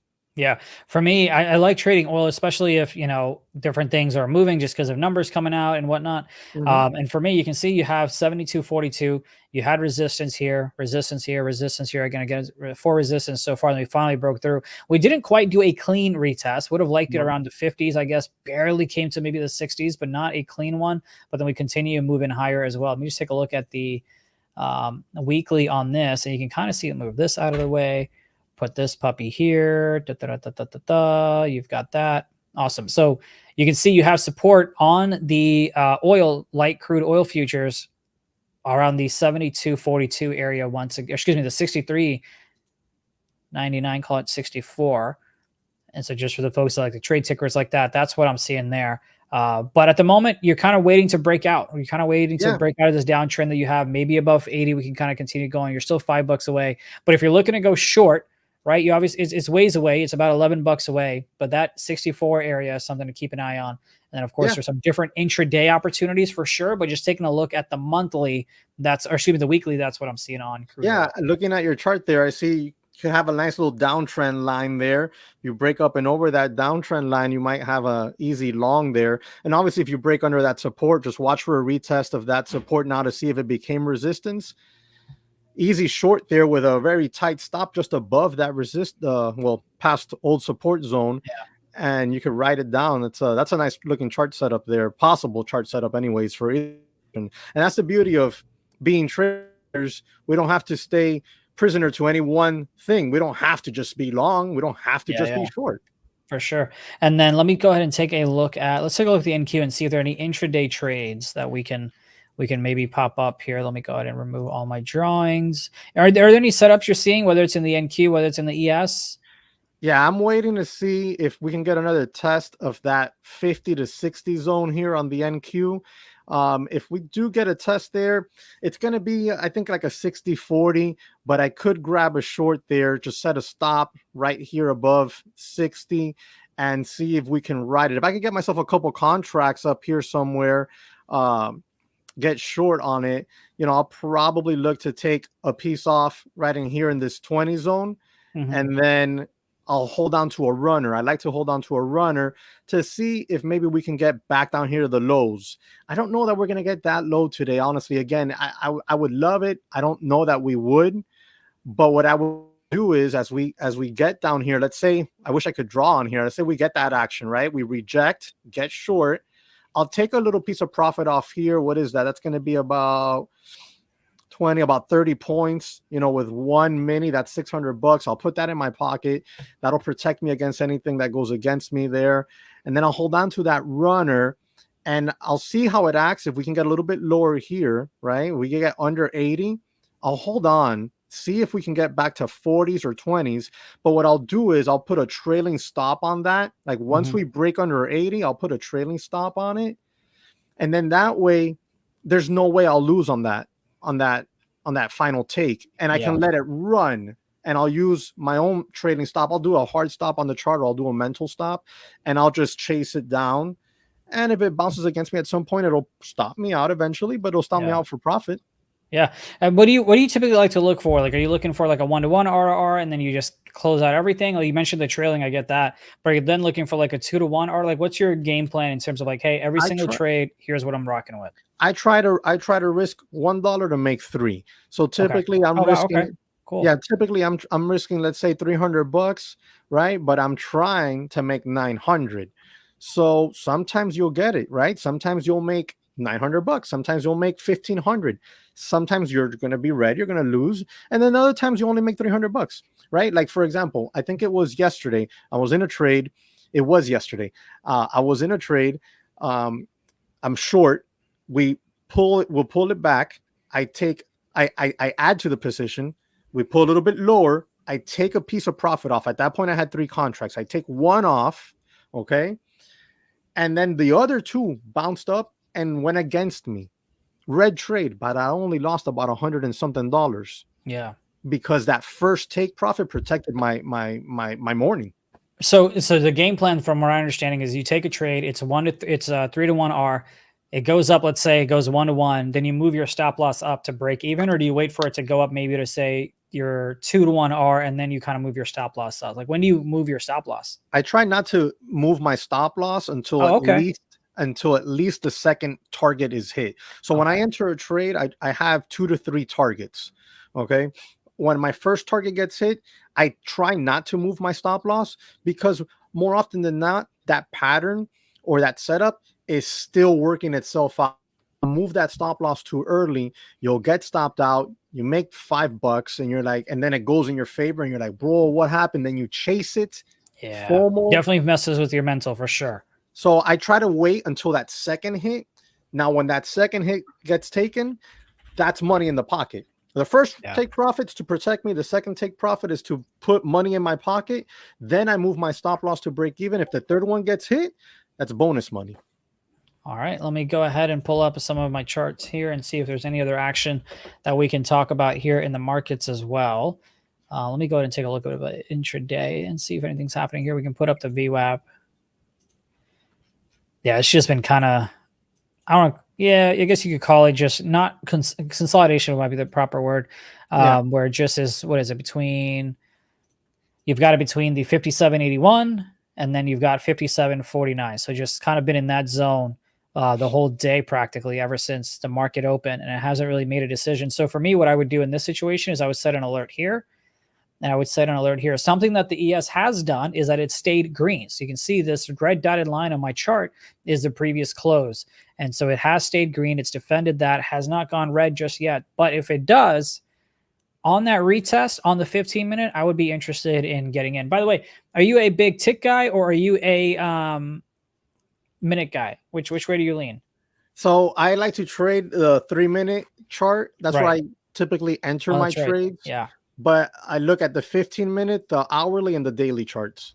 Okay, got it. And I know you answered this one. The question from Shad is, how long is your average hold? Couple of minutes, 30 minutes, over an hour? I know you said typically if you're in a trade for more than an hour, it's quite rare, right? But like, what do you typically kind of lean on in terms of, I'm usually in for this long?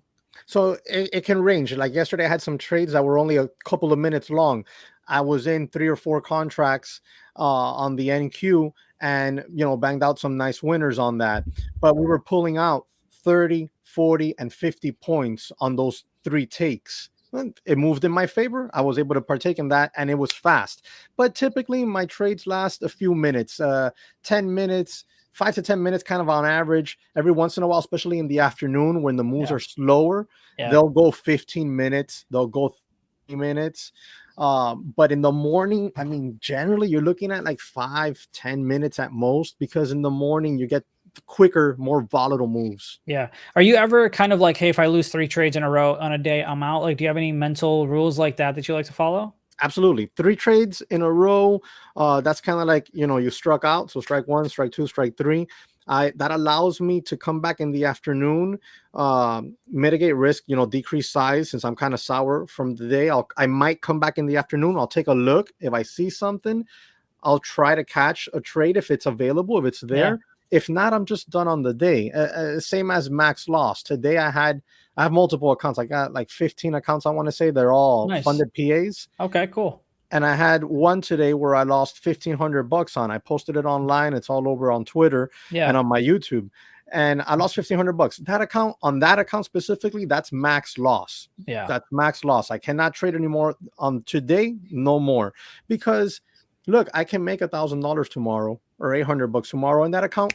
We're not a big deal. Yeah. But if I lose another $500, $600, $700 today, now we're digging into a hole.